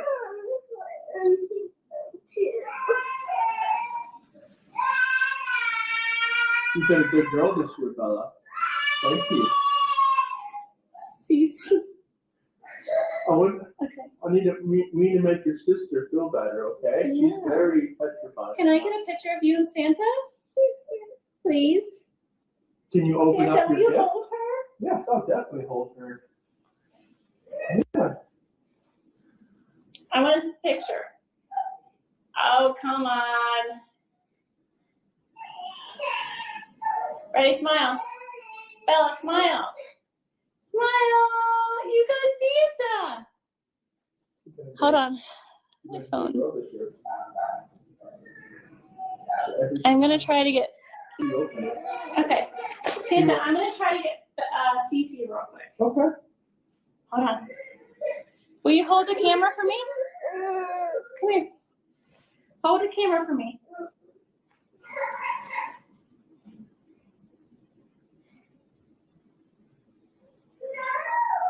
Got one kid that's petrified. Something I want to point out in these holiday videos, and this is something that we see in a lot of the home videos, including the videos that are around the topic of Bella's hair, which we are about to get into, is this, well, you know, it's quite the opposite of the 7 elements that make your toddler feel happy and safe. It is betrayal. Hello, Miss Celeste. How are you? Say hi. Can you wave to Santa? Okay. Look, Santa got you a water bottle. I did. There's something here for you as well. Did you ask Santa for anything else? Can you sit on Santa's lap with Bella? Right before I Bella, came you into sit on the his lap with Bella, Cece? Here.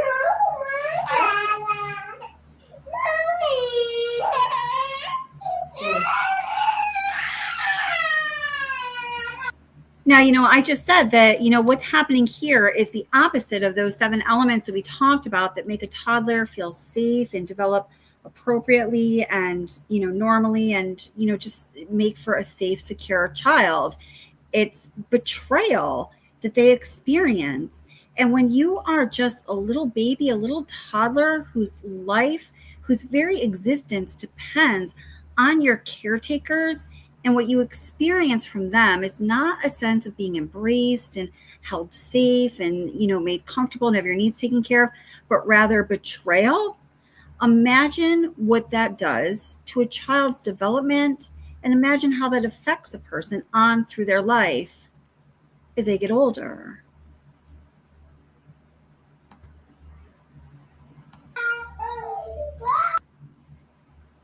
There we go. It was another bait and switch. Cece, would you like to sit on Santa's lap with Bella? Here, Santa, hold Cece. Here, let me get a picture. Ah! And I mean, just the look on her face is, I think it's just heartbreaking. So another kind of bait and switch scenario, which certainly did not foster a sense of trust or any of the elements that create a happy toddler in Bella, is the pie in the face scenario. And I'm just going to play a small little bit of it. But the important thing I think to know about the pie in the face scenario is that Bella was not paid any positive attention. She was ignored when she was trying to be a part of the family. And then she was humiliated, terrified, and then humiliated after she was terrified. But the most important thing is this Facebook post that was on Facebook the day before the pie in the face scenario, February 17th. Pie in the face was February 18th. So Shanann and Chris had been gone on one of their Thrive by Lavelle trips, and the girls were back at their home with Shanann's parents, and Bella obviously missed her parents dearly. Now, for those of you that are already kind of disgusted by the pie in the face game, I don't know if you know about this element that I'm talking about right here, which just makes it all just so much sadder for Bella. So the post here says from February 17th, while Shanann and Chris weren't away, FaceTime girls this morning for the first time since we left. Bella was emotional. Can't wait to hug our girls. Mommy and Daddy are recharged. They come home. I'm sure she was thrilled. And they come home with, Shanann says, Mommy, Daddy, come home, pie in the face. Come on. Real quick. What's up, dude? Ready? Get her in there. Get her in. Go, get Come her. on.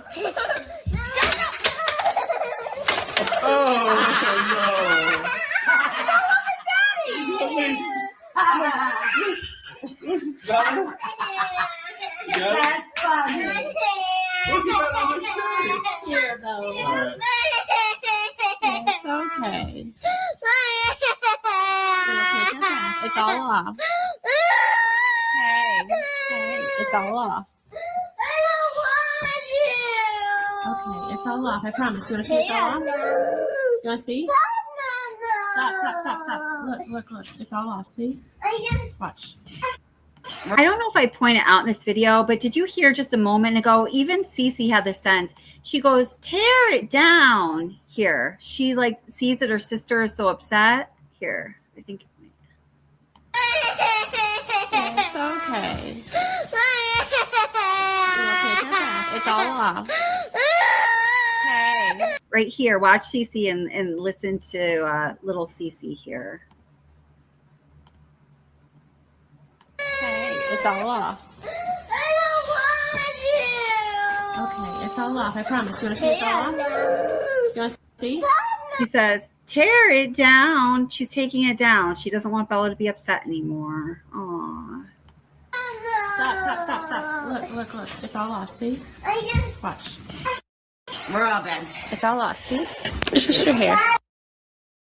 Speaking of, it's just your hair. Perhaps that's part of Bella's problem with this pie in the face thing, the whipped cream all over you in the first place.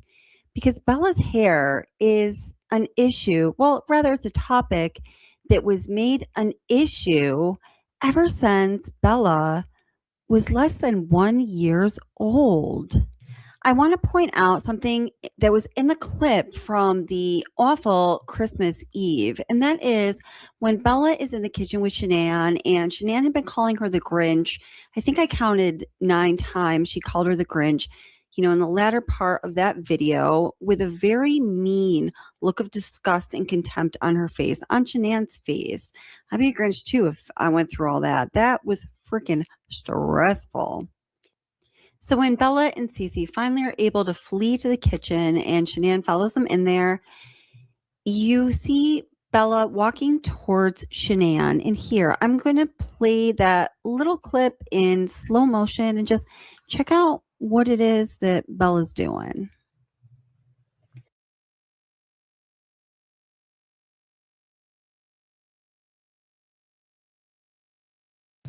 So we can see that Bella is pulling at and probably pulling out her hair. So we know that there were a lot of issues with and about Bella's hair ever since she was born, basically. And we don't know what the deal is with her hair, thin, scanty, hard to grow, grew in patches. We don't really know. We do know that we see a lot of pictures with Bella with beautiful, long, curly hair. And then in the next picture, maybe a day or two or a week later, there's no hair. So what's up with that? A lot of times it certainly does look like it got a nice symmetrical or asymmetrical cut, depending on a number of things. And other times it doesn't necessarily look like that.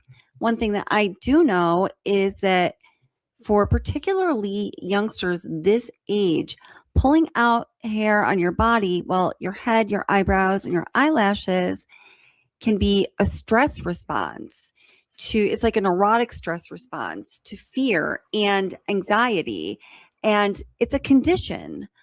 Did Bella have this condition? Is a fear and anxiety stress response? Well, it certainly makes sense that we see her doing it in this video, considering what we observed happened in this video. But, no one could be sure. Sadly, Bella's not here on this earth to meet and observe and speak with. And I didn't know her in life, unfortunately. I never had a chance to do any of those things. But I do have a pretty heavy suspicion. Let's take a look at what else we can determine through the videos and pictures available. Hello. Hey, wait, we gotta stop. We gotta stop before we go across the road. Look both Remember? ways. Look both ways. Your hair came out. Yeah, she pulled them out. Hold them out. Hey, no cars coming. Hi, Cece. Careful, boo. as little Bella is running down the street and approaches Shanann, she says, her hair fell out. And Chris Watts responds, she pulled them out. And Shanann says, she pulled them out. And as Shanann asks what happened to Bella's hair, Bella looks up at Shanann. I feel like she is always on the lookout to say, like, am I going to get in trouble? Am I going to get in trouble about that? Am I going to get in trouble because my hair is not right? But you see this very large, patch or strip without any hair. So the question, for me is if we're just trying to understand Bella and what was going on with her hair, was her hair patchy? Was she actually pulling her hair out to that degree? Or was she pulling out the ponytails? Now, I think it's important to know another example where we can see Bella actually starting to pull her hair is when she is singing that heart-wrenching Daddy Is My Hero song in July of 2018, right before the tragedy occurred. It appears that somewhere in the middle of the song, she forgot the words and she appears to become nervous. And she starts to run her fingers through her hair on her head. She's kind of scratching, and it definitely looks to me like she's pulling at that hair. Again, I think it was a nervous, anxious response for Bella. But another cause of Bella's missing or light hair could be, or might be a combination of a couple of these things, the literal rubber bands that they use to put Cece and Bella's hair up. I mean, I think even putting their hair up when they were so little with rubber bands, was silly as it is, all you women out there, no, all you people with hair out there, if you've ever used a rubber band in your hair, if you've gotten it stuck or just when it's time to pull it out, you know exactly what I'm talking about. Rubber bands in your hair, they freaking hurt. And they pull your hair so wicked tight. It feels like your hair is going to rip right out of your scalp. They're really very painful little mechanisms.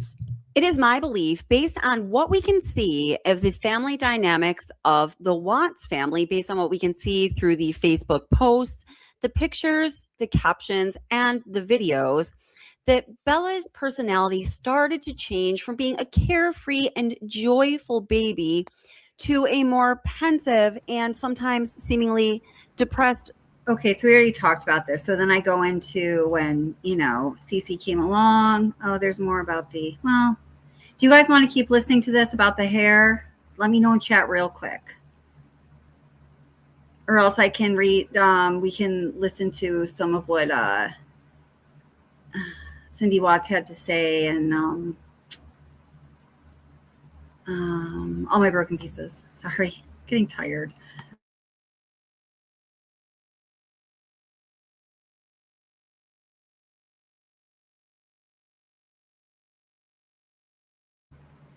All right. All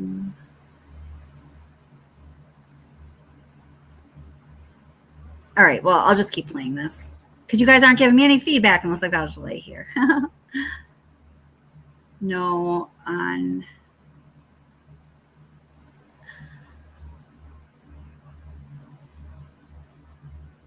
All right, let me just finish playing this about the hair and then we'll see what's going on.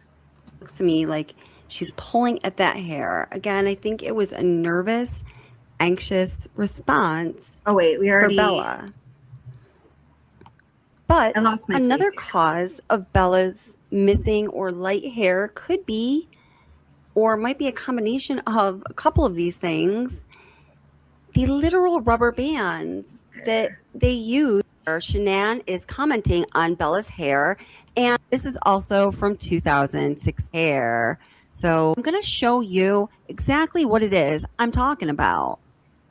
So the ridiculous and almost obsessive commentary on Bella's hair started when she was very young. On July 2nd, 2015, this says, Bella's first itty bitty pigtails. So Bella was only about a year and a half old, and look at how absurd it is to try to put her hair into an itty bitty pigtail with a very painful rubber band when she has that little hair. And then on July 16th, a couple days later, finally, a little hair, sunscreen, and pool water equals messy hair. So hair, hair, hair. We are always commenting on Bella's hair. September 1st, 2015. Bella's first pigtails, plural, lasted 5 minutes. She will keep bows in her hair all day long, but pigtails, not so much. And we're going to go back to those bows. July 12th, 2016. This kid cracks me up. She wanted lotion to rub on her face. Then she styled her hair with it. I'm dying over here, making just a big old point that her daughter, Bella, does in fact have some hair. The caption here is, "This is why we always wear bows in our hair," because somebody asked if that was her little boy. I cut the caption off here, but this is also from 2016. December 24th, 2015. Haha, Bella with hair. You know, Christmas Eve. They always have a great time celebrating the children on Christmas Eve, as we have learned in this video, and you may have learned before, very sadly. August 6th, 2016. Bella with hair. Hashtag Cabbage Patch Kid. I mean, guys, like, seriously? And there's also this thing with bedhead, which I'm going to show you more about in a couple of video clips. This says she's in the in-between stages of her hair growth.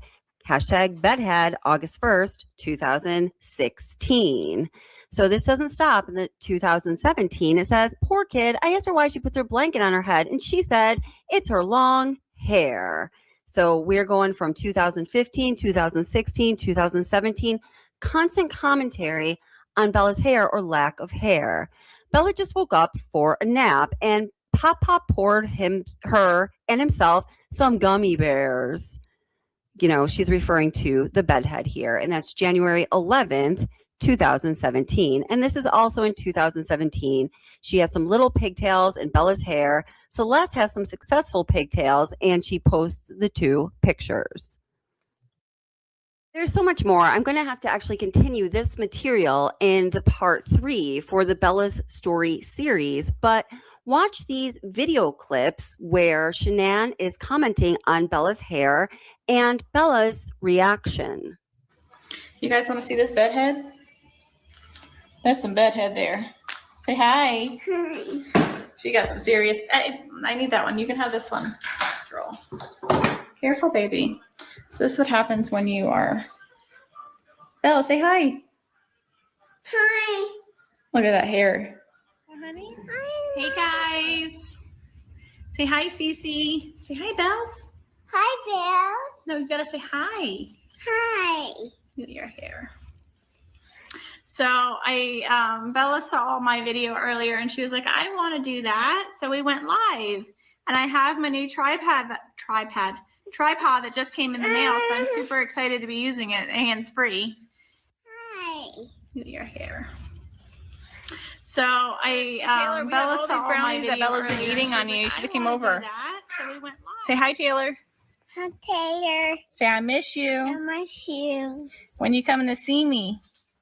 I think you can see me. Yeah, say that's my bedhead I just woke up to. It's funny. You want mommy's water? Wash down that brownie. Ah, say that's my bedhead I just woke up to. It's funny. You want mommy's water? Or just telling me hello and saying hi. Hey, Madison. Hi, Bella. Bella, say hi, Madison. Hi, Madison. Say hi, Kelly. Hi, Cody. Say hi, Kimberly. Hi, Kimberly. Say hi, Kim. Hi, Kim. You can say Kim. So I just wanted to tell you guys how grateful I am for all of you to be in my life. Do you not like that cheese? I want to go. You want it? Yeah. Okay. And how grateful I am to have my kids in my life and my husband and my family. I can't tell you guys how much I am blessed every day. And so today I want to help somebody. So whether, it doesn't necessarily need to be with Thrive. If you need anything, or, just need someone to talk to, just let me know. I don't know what to do with this hair. But I also want to bless somebody through Lavelle, because it's blessed me and my family and given me. Okay, baby, I'll throw it away. Now, well, Bella's hair is not growing, and we make a big deal about Bella's bedhead, and what you can or can't do with her hair. In the family, there is also a very big deal made about what you can do with Cece's hair. And it's obviously a lot more than Bella's hair. And why that is, we're not exactly sure. But imagine how that makes Bella feel. I think that you can probably see in those video clips that I played the reaction that Bella has when her mother comments on her hair. And she can see her reflection in that camera that's video recording them. Do you see her looking at her reflection? And then she compares herself to her sister. So this post says, school hooked Chris up and did Celeste's hair today, LOL. So one of the things that Chris did to bond with Cece, or that bonded him with Cece, was to do her hair. And we see pictures and videos of him doing Celeste's hair, but never doing Bella's hair. It is a known fact that Chris had a special relationship with Cece. In fact, he himself says that he felt closer to Cece because, well, what he says is that Bella had a close relationship with Shanann, so that was kind of taken, that relationship real estate, so to speak. And that when they first had Bella, it was his first child, and he didn't really know how to take care of her. So in not knowing how to take care of baby Bella, he didn't bond with her as much as he did with Cece. You know, we see all these adorable videos like the one right here, except for him looking at the medication he's going to give them before he goes to bed. But that's a whole nother story of Cece and Chris laughing and singing and doing silly things. And we don't really see those videos of Chris and Bella. It's just kind of sad for Bella. It's like, who did she bond with in a meaningful way other than her sister? In this clip, Shanann is recording Chris trying to do Cece's hair before Shanann is going away for one of those Thrive by Lavelle trips, and, you know, just making a big deal about how cute and fun it is to do Cece's hair. But no Bella in the picture. He doesn't have to do Bella's hair because at this point, Bella probably doesn't have any hair. Hold the spray. Is your hair wet enough? Do I? Hold the spray. This is epic. All right, now I'm confused what I gotta do, right? I don't know what's. Yeah. So, Cece, I might just have to comb over your hair like this, and say, hey, let me just slick it back real fast, but it's not parted. We'll go a little Val Kilmer look from Top Gun. Yeah. Let's do it. A little hair. Ready? Set. Cece, what's Cece, Daddy I am doing? so sorry. So this is what happens when I go to Dallas. You're not going to get your hair done. No, I'll brush it. All done. I'll brush it. We'll do mohawks. Oh, I'll put a little gel in it. I'm sorry. We'll take it. You may know this next video clip. This is of Shanann baking Christmas cookies with the girls, and things did not go well for the girls because, well, Shanann just wanted to put on a show for the camera, and the girls did not really get to participate. And also, they were not feeling well. In this video, I believe that Bella is treated particularly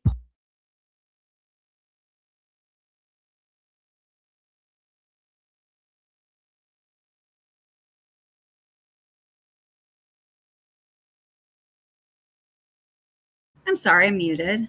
Okay, so I'm going to stop this here, and you can watch my Bella story series to learn, more about Bella and everything we were just talking about there. I'm going to bring into this stream just a little bit of Cindy Watts' book, All My Broken Pieces, and just hear what she has to say from her perspective. Hey guys, if you haven't hit the like yet, go ahead and do that, please. I really appreciate it. Us YouTubers are always begging for those likes because YouTube really values them. Welcome back to Watts, The Obsession. So I'm going to be reading out loud the book All My Broken Pieces. So I already told you that my friend Kathleen McKenna-Hutson actually wrote this book and someone stole it from her. So that's what I talked about in the beginning here. I was sent a manuscript transcript. Grandfather, Ronnie Watts, and Cindy's book, so I am able to find that they were developing Cindy Watts' story to put it in time that Shanann stayed with them in North Carolina before a huge fight between Cindy and Shanann erupted that is infamously known as Nutgate, if you are familiar with this case. Now, also, if you are a Watts case OG, you are about to have a nostalgic moment because we are going to watch this video that was obtained by the former YouTube channel Armchair Detective that I believe was exclusively aired on his channel, and the music in the background, well, you're either going to recognize it or you're not. But watch this video of the girls with the Watts grandparents. Good girl. Good girl. Good girl. She can't jump, baby. You want to sit down? Stay safe. Watch out. Watch out. Watch out. Get it clean.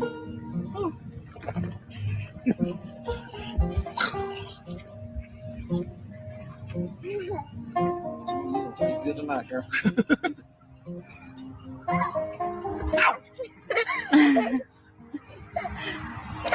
Watch your feet, Papa.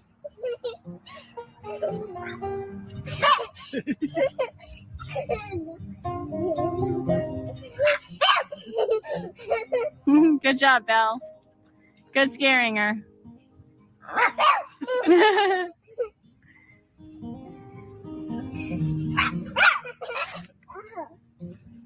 Crash. Keep down.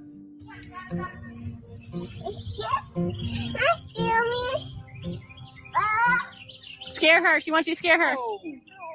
You don't want to? All right, Papa, scare her.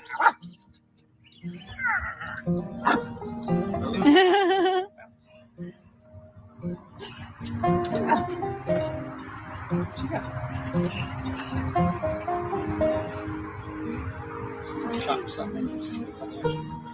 Stay safe. Thank you. Ran out of juice. Are you done? And just one more treat for you before we start the treat of reading this book together. This is a video that was obtained by me, I think is exclusive to this channel, unless somebody else has obtained it some other way. And this is Shanann talking with Bella on a day that Cindy and Ronnie had just left their house after a visit. And you see how much Bella misses her grandparents and how dearly she loved them. I just do have to say that I think the Watts grandparents and the Rusick grandparents were both wonderful, amazing grandparents to these girls. Love them dearly. And it's such a horrible loss that all of them lost their grandchildren to this tragedy. They went home, baby. Papa. I know, but you'll talk to them on the phone later. They had to go home. Papa. We'll talk to them later. You want to call them? Yeah. You want to call Mimi and Papa? Uh-huh. Okay. Do you miss them? Uh-huh. Papa downstairs. Papa's not downstairs, baby. He had to go home. Say hi, Papa.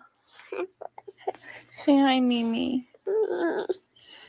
Say I love you. Love you. Oh, you're so sad. Mimi.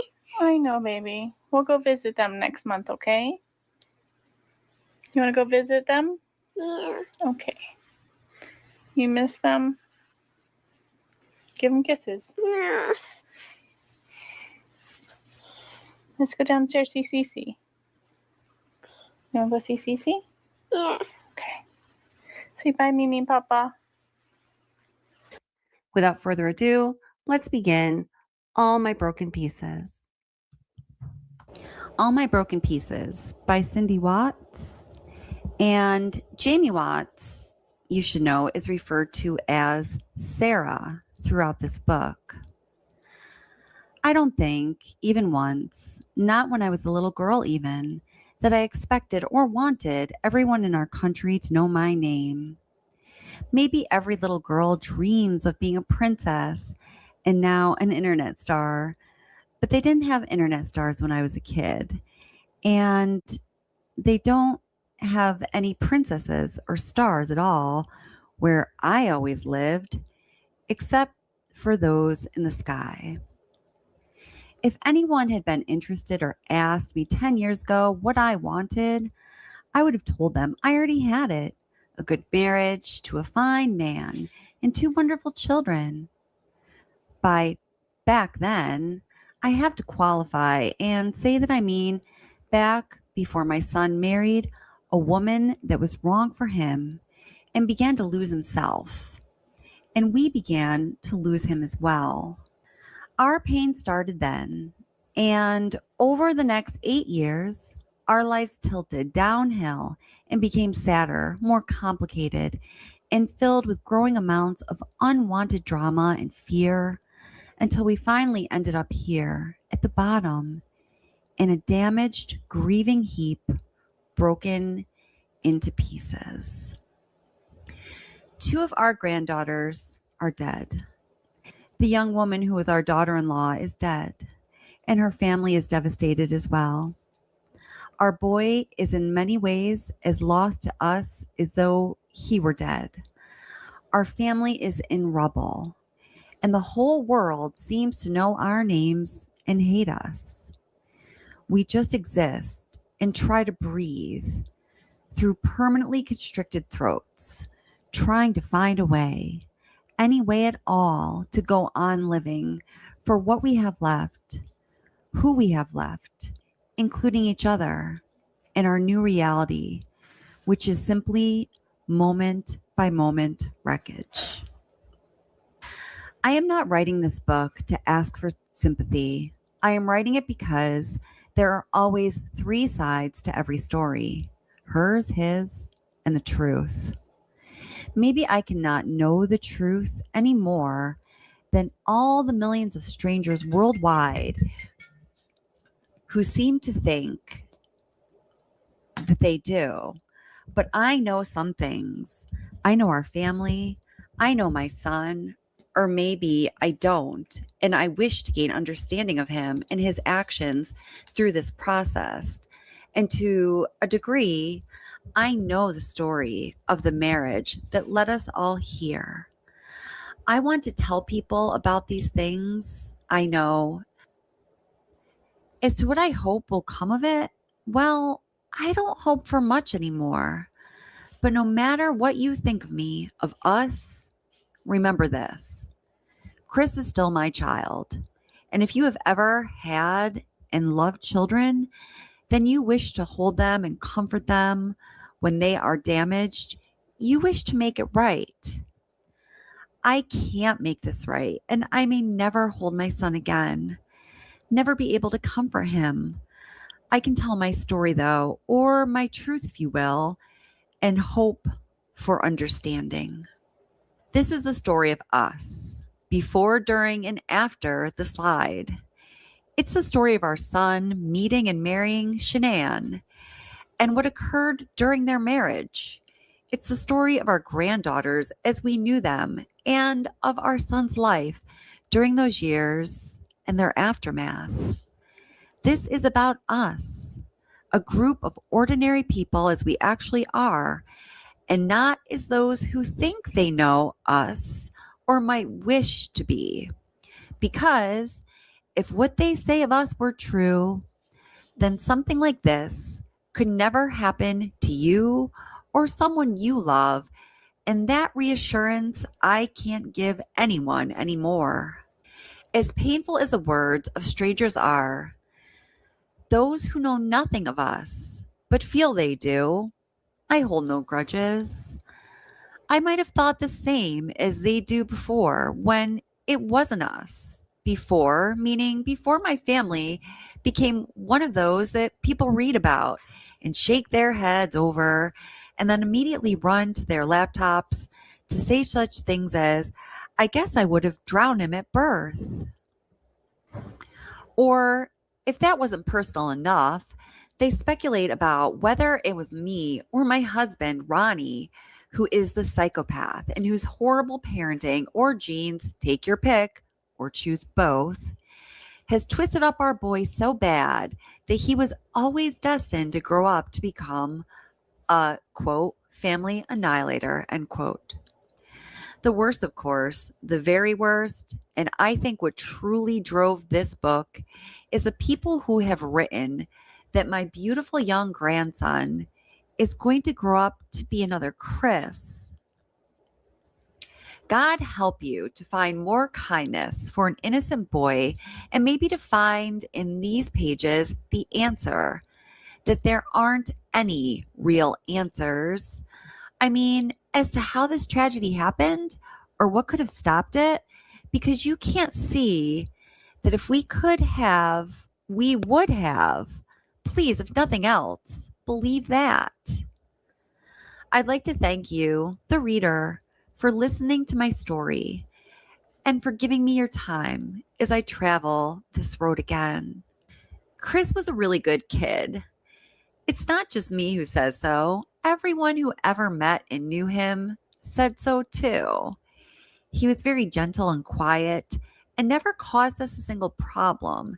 He was an honor student who loved sports and made a nice life for himself in Mooresville, North Carolina, after high school and then NASCAR Tech. Then he met Shanann. Chapter 1. Everybody talks about their dreams for their children, but I can safely say that there is only one that we parents have. We just want them to be happy. Of course, there is no bigger dream, and in many cases, nothing harder to achieve. And the difficult thing is that we really can't do one thing about helping them to be happy. That's mostly down to luck, I think. Our boys' luck ran out pretty early on. Both my kids were born kind. It's just that Sarah never met a stranger in her life, and Chris, well, he liked people just fine, but he came out reserved and quiet, just like his dad, and he stayed that way. He had a few close friends, and I guess if I wondered how it would go for him later, and I did because I'm a mother, I hope that somewhere out there ahead of him was a sweet girl who would think like I had about Ronnie and value him for what he was. She would, I hoped, simply enjoy being with my sweet, good, hardworking boy and build a life with him.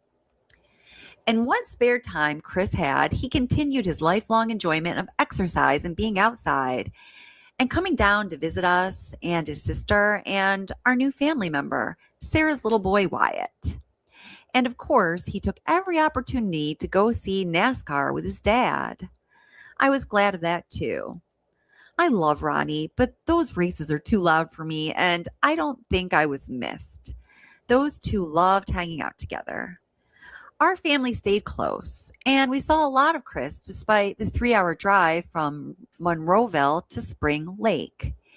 He and Wyatt had become best friends too, and Uncle Chris was always a favorite visitor for him and Sarah and Steve when they were expecting their second baby, which we were all overjoyed about. I think we were all happy in that simple way of being. So without noticing it, I guess by that, I mean, things were on track. Sarah, who is by far the most outgoing member of our family, decided to host a barbecue. Nothing big, just a casual little thing with a few friends and family. We weren't nervous exactly, but we were a little surprised because Chris had sheepishly announced to us that his new girlfriend was 40. And since he was only 24, well, I can't say what I thought. I was definitely curious though. When Chris arrived, it was with a young, pretty, dark-haired woman. Her name was Shanann King, and she didn't look anywhere near 40. Ronnie didn't seem to be bothered by it, but Sarah and I did a little whispering in the kitchen, wondering why Chris had told us that she was so much older than she obviously was. Finally, we asked him. He grinned and brought Shanann over, and they laughed and said it had been her idea, and wasn't it hilarious? We laughed too, but to this day, I never have figured out why she wanted us to think that she was so much older. Still, Chris seemed to like her a lot, and she was very friendly and outgoing. And who gets every joke anyway? So we weren't worried. I suppose we were happy he'd found someone he liked enough to want to introduce us to. And she seemed to have a lot going for her. An extraordinary amount of things, actually. She was, as it turned out, only a year older than Chris. And she was pretty and very outgoing, which probably was an excellent thing. Since he was shy, she could bring him out of his shell, is, I guess, what I thought. Remember, please, I'm trying very hard here to look back as honestly as I can. All of us have to keep doing that, to remember how it was, not how it became, if we are going to attempt this story. She was pretty and funny, and in the beginning, it seemed like she wanted all of us to be friends and get to know each other and, well, all those normal things. Also, we are a family that believes in hard work and trying to do the best you can. And when we met her, she was driving a Cadillac Escalade from the company she said she worked for, Dirty South. And then there was her house. Now, a lot of money and big houses don't mean anything to me personally. I don't want to live anywhere but in our little 1,100 square foot house until the day I die. But I know those things are important to a lot of people, and that's fine. Hard work, whether it's for your own personal satisfaction as well as putting a roof over your head, no matter how small or large, seems to me to make people feel good about themselves. And the roof Shanann had put over her head with her hard work was a big one. In fact, it looked like a mansion. It was, as Sarah commented to me, the biggest and grandest house she'd ever seen, then or now. It had 3 formal living rooms, for heaven's sakes, and each one of them, well, every room had the most beautiful furniture I'd ever seen in all of them. It sat right beside a lake, and there was a boathouse too. For the people who lived in that subdivision, I'm guessing that a boat wasn't out of the question. Her bedroom was massive and beautiful. She had these little clocks and things she said she ordered from Switzerland. It was perfect, like a castle, and she said she had bought and paid for it from her job at Dirty South by the age of 25. She told me, in fact, that when she had approached the builders and told them what she wanted, they didn't take her a bit seriously until she opened up a suitcase she had bought and pulled out $20,000 in cash. You had to be impressed with that no matter what. I saw years later that her brother Frankie said that she was always a hard worker and was making $500,000 a year. And to maintain that house, I think you would have to be pulling that in. Like I said, she was also driving a company car from Dirty South, though she had told Sarah that she was either taking a break from there or had quit. Sarah isn't positive which.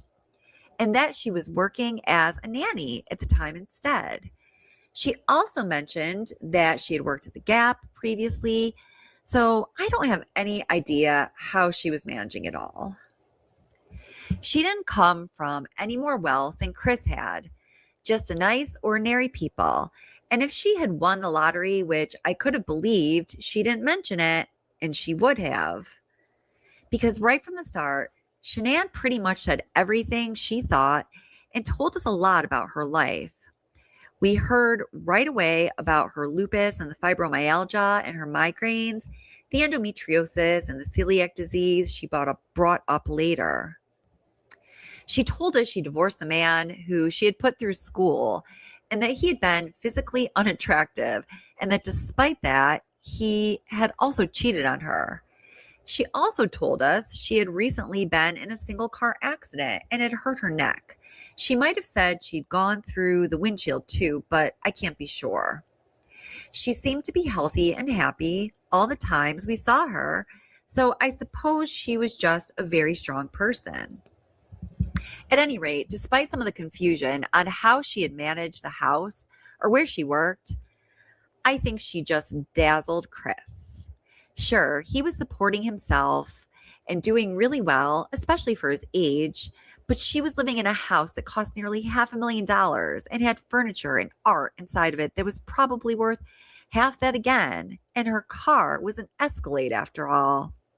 So if she started talking to him right away about what to do with money, he most probably would have listened to her. He certainly seemed to be listening to everything she told him right from the beginning.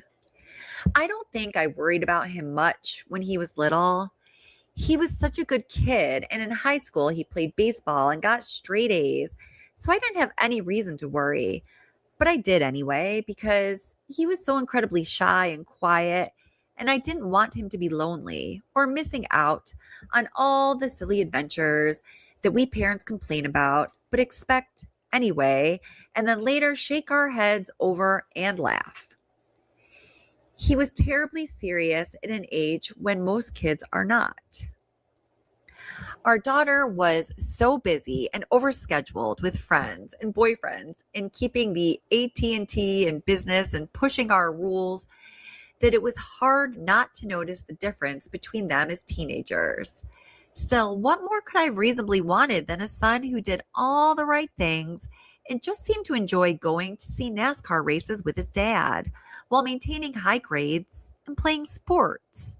And yet, okay, I'd hear from my mother, who the kids called Oma, about the school pickups.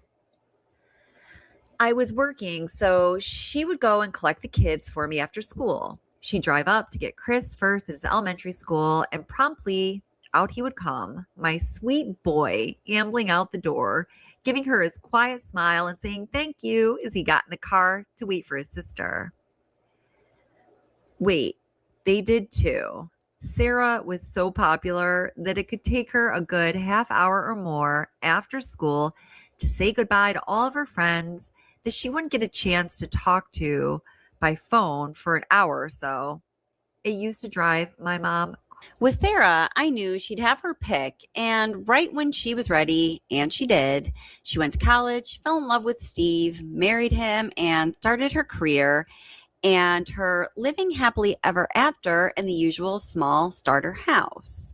With Chris, I didn't know so much as hope for the best. He was so shy, in fact, that a girl had to ask him to the senior prom. So I think, if I can remember correctly, I guess I knew he'd have to meet a pretty outgoing girl to bring him out of his shell. I knew that when he did, that he'd be completely devoted to her and try his very best to make her happy. And since he is so much like his dad, I figured her chances for that were better than average. After high school, Chris, who, like his dad, could fix anything mechanical that had been invented, had set his sights on the NASCAR Academy. And so off he went at 18. And after he completed his schooling there, he was hired by a Ford dealership in Monroeville. He's a hard worker and he liked the work too. And we had raised both our kids to be careful about money. For a while there, it seemed like he had learned it too, because he started right off by saving up about every cent that didn't go to rent or food. And before too long, he had bought a brand new car, a Ford Mustang, and he only owed $8,000 on it while managing to put another $11,000 into savings, which is pretty good for a young man of 24.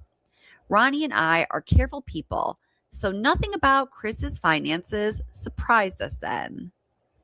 Our kids were doing well, and their entries into adulthood had almost been a paint-by-number deal: school, jobs, marriage, and a baby for our oldest. And Chris was so young that we weren't at all concerned that he hadn't met anyone special yet. Then we got a call from Chris that he had in fact met a girl, and she was special, and he wanted us to meet her too. Chapter 2. Chris lived and worked in Charlotte, and so we didn't see as much of him as we would have liked, and he's never exactly been the chatty type on the phone. I'm sort of the person, too, who figures no news is good news. I knew he had a pretty new girlfriend and work, and I didn't worry. He talked to his dad by phone, and I knew if there were any problems, Ronnie would tell me, and he didn't mention any, so why worry? Sarah was pretty pregnant then with Ruby, and the party was just going to be a small backyard one. Wyatt, like most little boys, had a Power Ranger toy he liked. Shanann knew about this, and she suggested that it be a Power Rangers party. Our daughter is a pretty easygoing girl, and so she didn't mind if Shanann wanted to help out or whatever. At any rate, one of Shan's ideas was that she and Chris show up at the party dressed as Power Rangers, and I guess she got him to rent the outfits or buy them. I'm not sure which.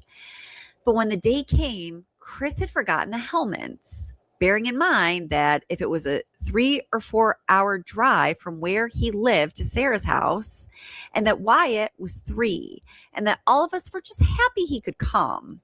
It took us all back when Shanann told him in no uncertain terms that he was going to turn right around and drive straight back 3 hours to get the helmets and then return.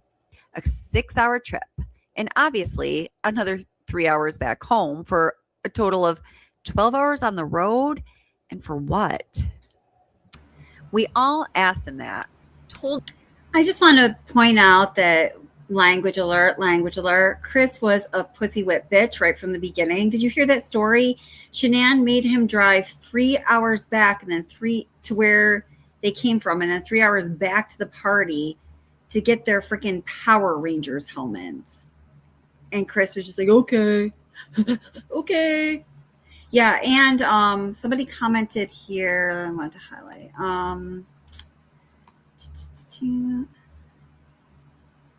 Let's see. I think when Cindy was describing the house in Shanann in the beginning, did you guys hear a hint of like sarcasm? Yeah. Oh, so till we find our place, why didn't Chris Watts continue to work in cars? He got training and should have been a priority in the family, hence the training. So, okay, I think you know the story. Shanann made him get out of being a car mechanic, which is what he loved and what he was trained in. She convinced him that he had carpal tunnel syndrome and made him go work in the oil fields. And he's like, okay, I'll go get the Power Rangers helmets. Okay, I'll leave my career. Okay. Pussy whip bitch. Told him not to go. Don't be silly. Why could care less? Just stay. Enjoy yourself. Visit with us. Relax, we said. But it was Shanann he was looking for approval already. And he looked anxious. We'd never seen him look that way. Chris was always a relaxed kid and a young man. But she told him to go back and get those helmets, and that's just what he did. I guess that was the first time we began to worry. It was just the beginning.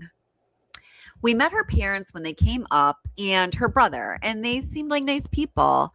I'll admit, too, that I wasn't looking to get really close to Shanann, not because I disliked her, but because her conversations were so personal that they made me a little uncomfortable. There are lots of people who like to tell you everything about themselves when they meet you, but I'm not one of them, and that's okay in both directions, I think. Like I said, I wasn't worried. The first time I did become a little concerned was at our grandson Wyatt's 3rd birthday. Chapter 3. Like every other family, when their adult child falls in love, it wasn't going to matter what we thought about their kid's new love interest. What would matter is what we said. Which, if you ever want to have a continuing relationship with your child, better be nothing at all. And so that's what we did. I mean, who knows? People on the internet call me a crazy possessive mother, and Chris seemed to allude to that a little bit in his first interview. My mom was a little hesitant. The detective jumped in. Yeah, losing her baby and all. He shrugged and smiled. I have to admit, I was a little taken aback by his answer because this was just a few weeks after Shanann had written about me on Facebook, and she'd written a lot. saying amongst other things that Sarah was the golden child and that Chris was always second. Sometimes you really can't win. The simple truth is that I have always been crazy about both our kids, and so is Ronnie. But yes, I've been extremely close to my daughter, who is an astounding young woman, and who, with our beloved, very nice son in law, generously shares time with their children and themselves with us. That doesn't mean I loved her more. We just had more in common. For example, we like to talk to each other. Something Chris and Ronnie definitely had in common was that they did not have to talk much when together. Not that you can talk anyway at drag races or NASCAR unless you like to speak with bullhorns. Ronnie's closeness to Chris does not mean he loved him more than Sarah. These are just untrue things and they are hurtful from anyone. There's a good old-fashioned poem about this that I guess everyone could agree on. A daughter is a daughter all of your life. A son is a son till he takes a wife. It just means really that you pretty much have to understand and accept that once your kids grow up and marry, that things will be different, and that if you want to see them and to keep your peace, you need to like their choices, whether you do or not, especially if you have grandchildren. I got lucky with Sarah's, Steve, not so lucky with Chris's choice, but I figured it didn't have to be a disaster.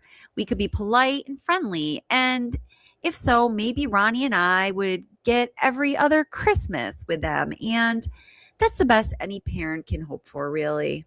Chris was obviously in love. We were keeping quiet and going on with our lives, and a few weeks later, Chris called up to tell us that he just bought an engagement ring for Shanann, one they had picked out together. And before I could say congratulations, he went on to tell me that he had paid $12,000 for it. I have to say I was shocked. $12,000 is a down payment on a house. Or he could have paid off his car, or it was $1,000 more than he had in his life savings. And besides, he was an auto mechanic, not Prince William or Donald Trump. Maybe what I just said will make people laugh at me, because maybe that's not a lot of money to other people, but to our family, it is. I said, son, money doesn't grow on trees. Couldn't you have found something nice for less money? He didn't say anything. I think he handed the phone over to Ronnie, but I found out later that he told Shanann what I'd said, and she was really angry about that. I was sorry to hear that because I'd been trying hard to maintain a relationship with her during this time. She had a habit of confiding things to me, and like I said, I'm not used to someone I don't know being that open. Or maybe the problem from my standpoint was that all of her confidences to me were about how sort of pathetic she found my son. It's possible, I suppose, that she blamed me for his shortcomings, and she hoped that by telling me how he couldn't even wash dishes right or cook, or how the way he dressed embarrassed her, and how she didn't like his hair or his weight either, he was too skinny, that we could maybe collaborate on improving him together and become closer. I didn't like it though, and I know it showed. But now she was going to be our daughter-in-law, and that meant if Chris didn't mind her criticism, then I had better stop minding it for him. We'd make a new start, a reset. It would begin at the beach house that Sarah and Steve had already rented for a coming stay, a family week. Chris had already been invited, and we knew that he was bringing Shanann even before the ring announcement. The plan was for all of us to spend time together and enjoy each other and witness the formal proposal she wanted him to make with a ring. Shanann managed to find a nearby beach house on the same street as the one our family was in for her family to stay in. That sounded good too, a chance to start getting to know our future in-laws better. And we could all become good friends before the wedding. Everything went okay at first. We were all happy to be on the beach. Chris and Shanann, in particular, love being outside all day, and they really were a beautiful couple, and they seemed to be in love and happy, and the Rusicks were delighted with our boy. And, well, yeah, it seemed like this might end up well after all. Sarah and Steve and Wyatt and our brand new granddaughter were there and having a good time too. The sun shone, and at least from my perspective, our Wyatt was like having the sun around all the time. We just adored him. He was such a happy, handsome little guy, always ready for an adventure. And for Wyatt, having Uncle Chris around was as good as Christmas morning. Chris was uncle and good buddy rolled up into one. He played with him and looked like he was having so much fun doing it. Little kids do know the difference between someone who is really enjoying their company and someone who is doing it for show. Though I'll admit, they'll take the latter if the former isn't available. After all, it's better than not having any attention at all. Kids aren't stupid. So Wyatt didn't even want to eat breakfast first thing in the morning without including his pal, Uncle Chris. He'd march right into the bedroom that Chris and Shanann were staying in and knock and holler, "Good morning," to hopefully wake up Chris so that he didn't miss any part of the fun. I guess like all adoring grandmas, and I am definitely one of those, I thought it was adorable. We all did. Well, not all of us apparently. The second morning it happened, Chris found me in the kitchen and asked me to keep Wyatt from knocking on their door. I was surprised and asked him why. He said Shanann didn't like it and it was ruining her morning's sleep. I told him that he could tell his sister that himself if he wanted it to stop, and that he knew how much Wyatt loved him and that it would hurt his feelings. What was the big deal anyway? It wasn't that early. Chris looked a little embarrassed and shrugged and said, well, it's her vacation too, I guess. Anyway, that was the end of it as far as I knew. Something else happened that week, which was much worse, but our family doesn't discuss it. The proposal happened during the week as well.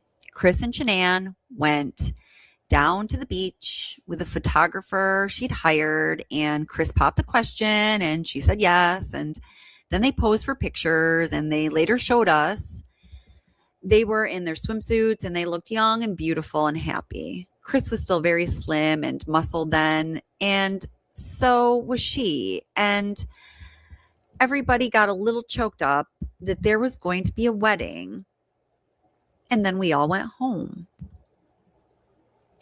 And while I wouldn't have said it had gone smoothly, I decided to try and not think about it anymore and just get on with things.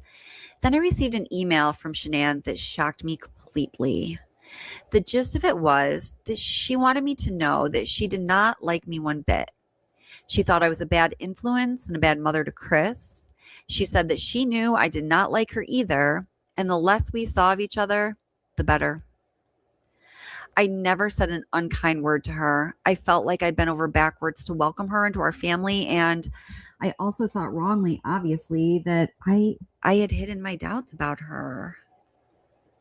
It would be a lie to say I wasn't completely devastated by that email. And my whole life, no one has ever said anything like that to me. Like Chris, I'm shy. I don't get into arguments with people or raise my voice. I cried and I showed it to Ronnie, who told me not to answer and just to forget about it. My husband really can do things like that.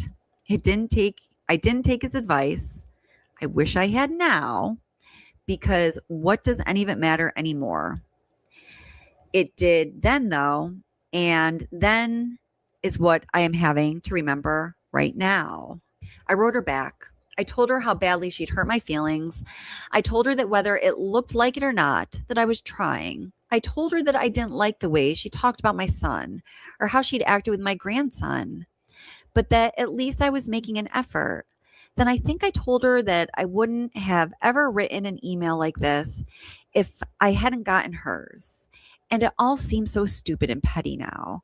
And it was then. ugly and petty and as sorry a beginning as a family trying to blend could have. I didn't say anything to Chris though because they'd just gotten engaged and it would have upset him, and Ronnie said not to, and he was probably right.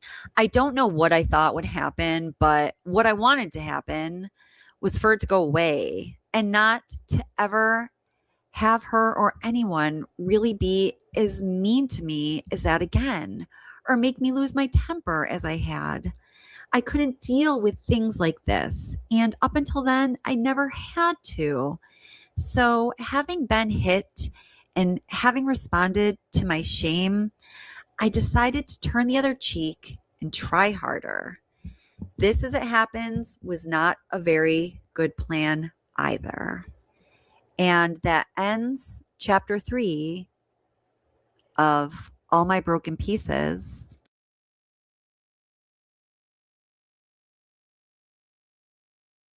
I always told myself he was like Ronnie because Ronnie had always been quiet, but he's nothing like Ronnie.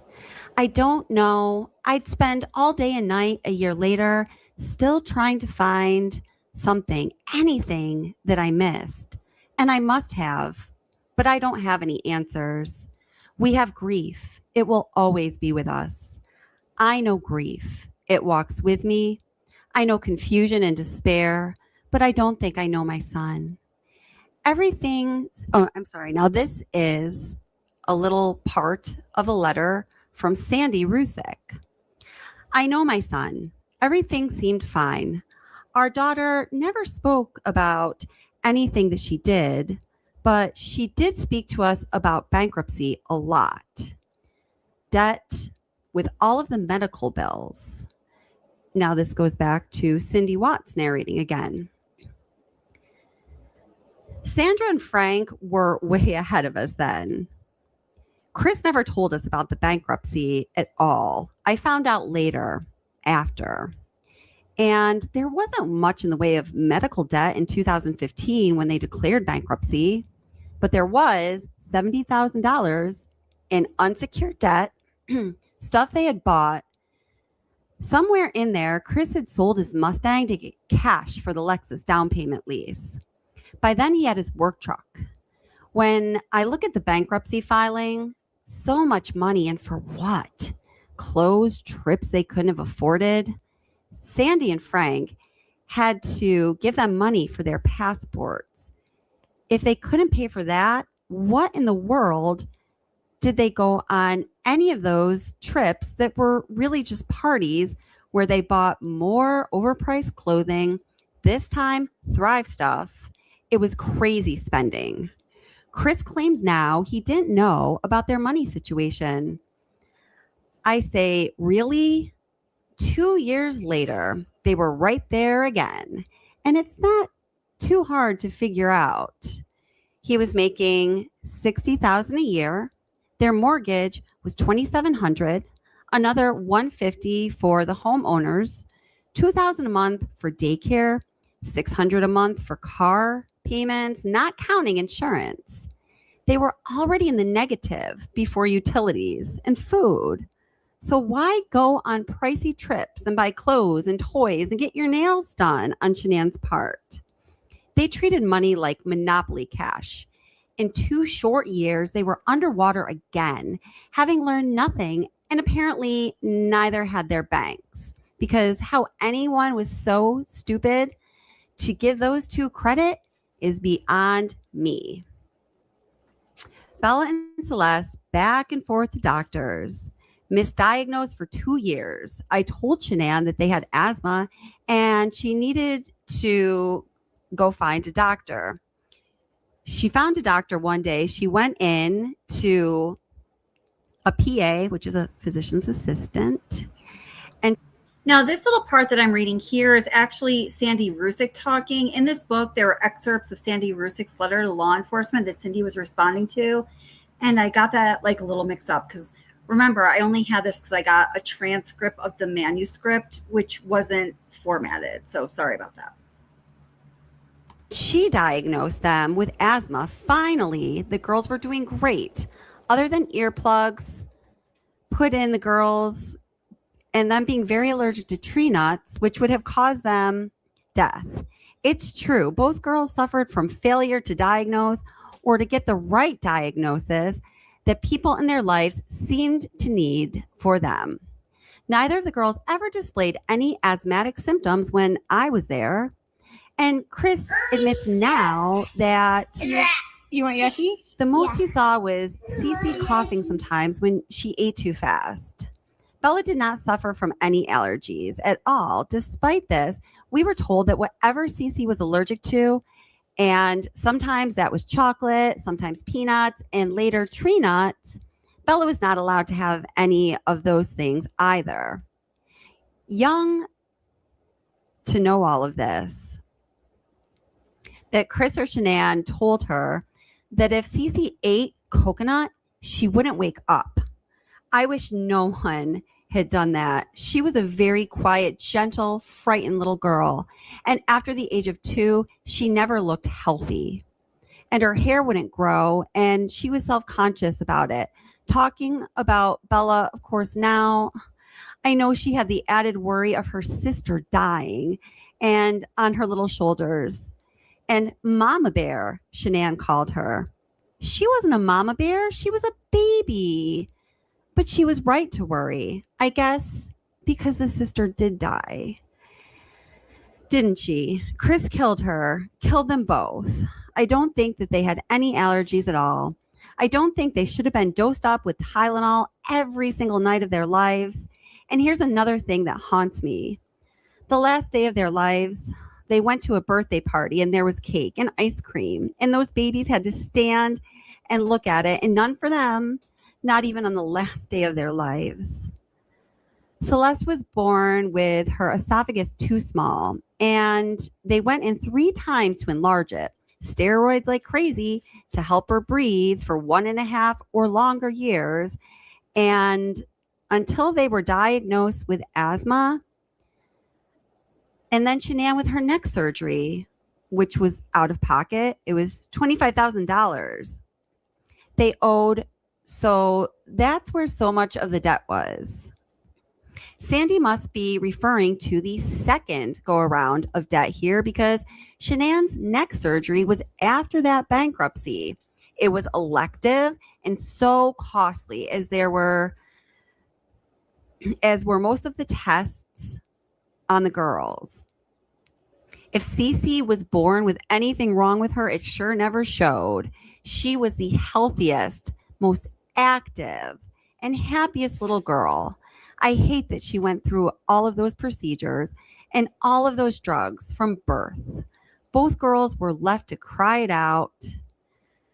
Shanann said it was something like baby wise. I thought it was horrible. 2-hour naps, unless they were at daycare, drugs at 6 p.m. every single night, sick or not, bed at 6:30 or 7 at the latest. Those loud rain machines. I was told to never go in when they cried, no rocking ever. I'd watch Bella crawl out of her bed in the dark and crawl to her bookshelf, then sit in the corner in the dark holding a book she couldn't read in the dark. If the children had really had asthma, wouldn't having let them cry like that set off the asthma or Cece's choking? I noticed that when we would FaceTime every night for 4 years straight. Looking back, when we would FaceTime Chris, he'd be putting the phone all over the ceiling, the floors, etc. I said, Christopher,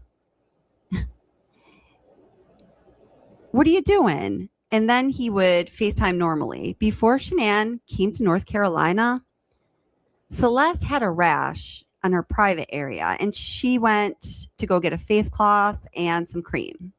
Chris had the phone. I said, Chris, let me see how bad it is, being that I am an aide, and I still couldn't see it. So I said, wait a minute, let me move my screen because I couldn't see.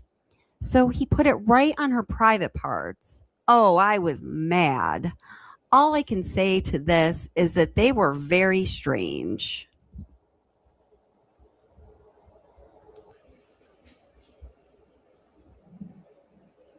They were a strange family. Chris, Shanann, and her parents, or I should say, at least they were strange to me. From the beginning, I had never seen anyone who would never put that phone down. And I do mean never put that phone down the way Shanann did. Meals, conversations, you name it. The phone was on, and it cost us an unpleasant incident the weekend of the engagement. The phone sent Ronnie and I pictures of our son's penis. The phone was on not just when she was making her videos. Her parents did indeed FaceTime with them constantly. Although Chris did what Shanann said always, he did never warm up to the videos and the constant FaceTiming and phone pics, pictures of every single minute. We didn't FaceTime every night. It would have been painful for one thing, because neither Ronnie or Chris talk much, and seeing how the kids ate dinner isn't necessary. Okay, I get it. I get why they did it, but why did they take their phone into the bathroom? It seems odd to me. But then why did they take pictures every single time the girls were at the hospital? It was just all so weird. So this was an attractive story that became an unattractive story. It neither surprises me or makes me wish we had FaceTime more. Shanann wanted to come for 6 weeks that summer, so she could introduce the girls to Chris's sister, who never met Celeste, and her uncle Frankie, who had never met Celeste. Before they started back to school, dance classes, etc., it was the best time. I don't know why Shanann came to North Carolina. For so long, they were facing losing their house and basically homeless unless they moved back to North Carolina and with one set of parents. And maybe it was to see how it would go. And I'll give you a hint, not well. Shanann looked at 2 very expensive houses for sale while she was here. Maybe she or they, though I don't know, thought it was a good idea. But I don't think it was they, because Chris was already in love with another woman, but possibly she thought they could start over in North Carolina like they did in Colorado. If so, I don't think it would have been easy. They weren't just broke, they were drowning in debt with little chance of getting out. They couldn't declare bankruptcy again. They were only 2 years out of the first one, so really it would have meant living with one family or the other. And if those weeks were any indicator, God help Shanann. She must have been growing desperate. Meantime, I have to wonder what Chris's solution was. So this appears to be the end of the extended chapter 5, some people call it chapter 6, of the book to. Okay, my friends. So that was the end of All My Broken Pieces, what was released of it. Again, my friend Kathleen Hootson actually wrote it, and somebody stole it and put it out there before she could. But yeah, wow, this was a longer live stream than I was expected. We had a lot that we covered, and I feel like there are some things I was missing. But I guess we can talk about them next time. And thank you so much, Natalia, for the 1,000 jewels. Thank you so much. I appreciate it. Thank you for supporting the channel. Let's see. I love this comment Scarlett made. Motherhood comes a lot of self-sacrifices that you do for the betterment of your children, such as responding to their fears, comforting them, and not letting them cry it out and make them adjust to your life. I thought that was such a beautiful statement. Thank you so much for saying that. And a long time ago, Robin Lee said, this might sound strange, but I don't think Shanann had ill intent. She just didn't think it through. I don't necessarily think she had ill intent.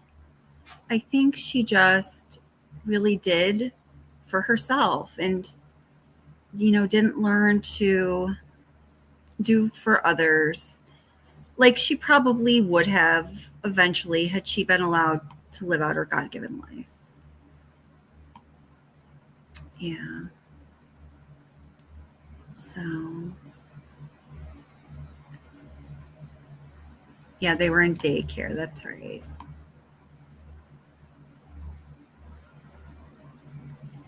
Anna Orlando, make sure you email me. I'm putting my email in chat right now, okay? Do it soon. I'm so curious. Let's see. Thank you guys so much for being here tonight. Thank you, moderators. You're wonderful. And thank you for everyone for being here. Hit the like if you didn't yet, please.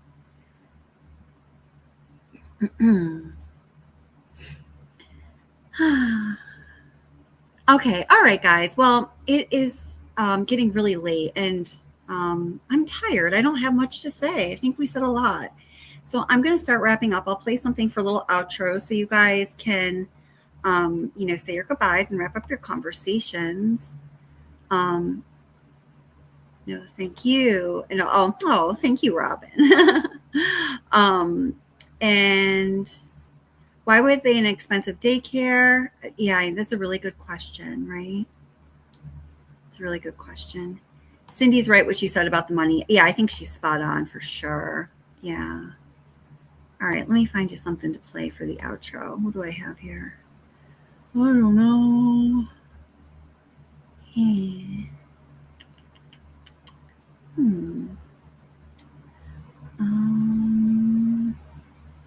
Here, let me take a look. Quickie. Let's see what this is all about. Right at the end of that. I'm talking to myself. Just don't mind me for a minute. I'll just play the rest of that Bella story about the Christmas video that we didn't end up finishing. And then, but I'm saying goodbye now. Thank you guys so much for being here. Have an awesome weekend. I'll be doing a live stream probably like, I don't know, probably Monday night. So be here for that. I have a Lindsay Clancy video coming out, another Watts video coming out soon. So look for those drops also. All right, here we go. You guys are the best. Thank you so much for being here. Poorly. And at the end of the video is one example of when I believe that Shanann weaponizes the fact that Cece has hair, longer hair, and can wear pigtails, and Bella doesn't. So watch here in the beginning of the video before things really went downhill, and she tells Bella to show everybody her lips because she put on lipstick, and Bella is so proud to do so. Okay. Chris, can we get the baking soda? Yeah. It's craziness over here. Hey, Jen. Say hi, Jen. Hi, Jen. Bella wanted lipstick on like mommy today. Show her your lips. And Cece too. No kisses.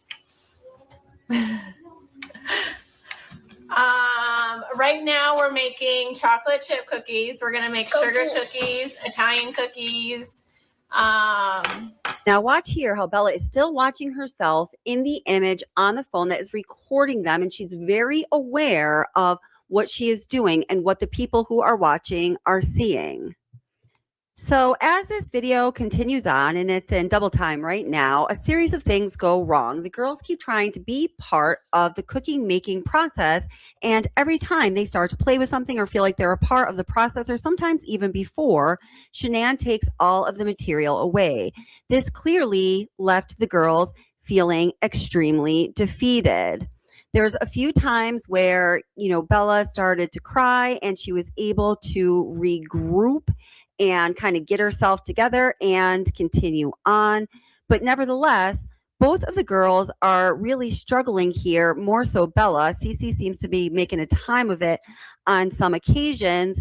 And at some point, Bella finally absolutely cracks. She just can't help it. And I mean, my gosh, you really can't blame her. Look at right there. Every single thing taken away from that poor little girl.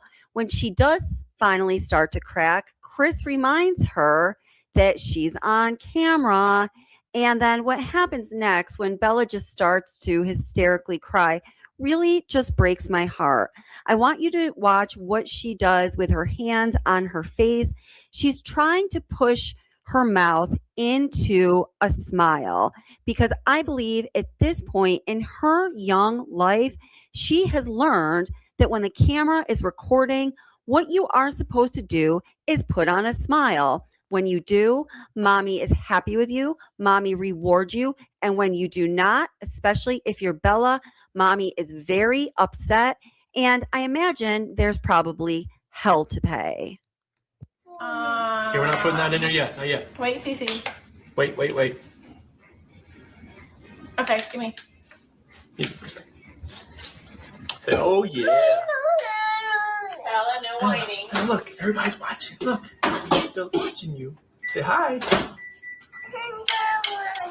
Cece, you want to say hi, Papa? Say hi, Mimi, Papa. Hi, Nana. All right. Cece. Good job scooping, though. Thank you, Juanita. Hey. Hey, easy. No. I'll give you. Hold on. This might turn into a mess. Okay. I got you, Cece. How about I'll give you guys this? All right, we got little bowls. Good job. No. You want orange one?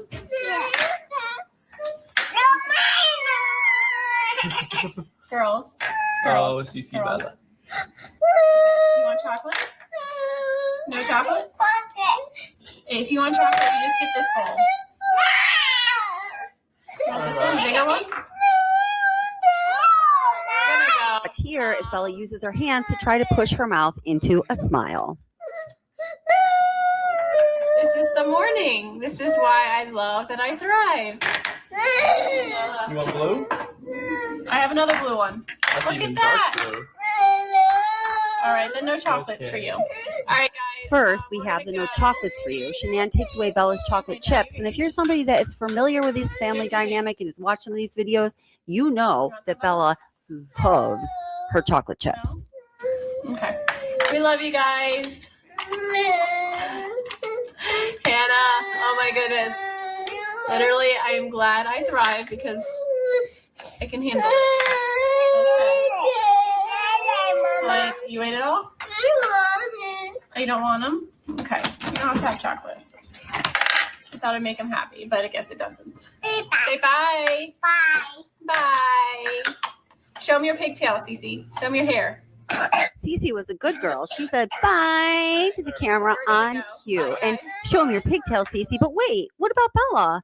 Bella doesn't have pigtails. And look at Bella trying to look nice or do some trick or something for the camera. This seriously, guys, just breaks my heart. There is so much more to tell about Bella's story. I hope that you were able to see how Bella's personality started to change from being a very joyful and carefree little baby girl to a more brooding and pensive and solemn older baby, toddler, and young child. My friends, the most tragic part of the story of Bella's life by far, although there's a lot to be celebrated in her life, but the most tragic part is the way that it ended. At the hands of her father and perhaps some others who helped in some way.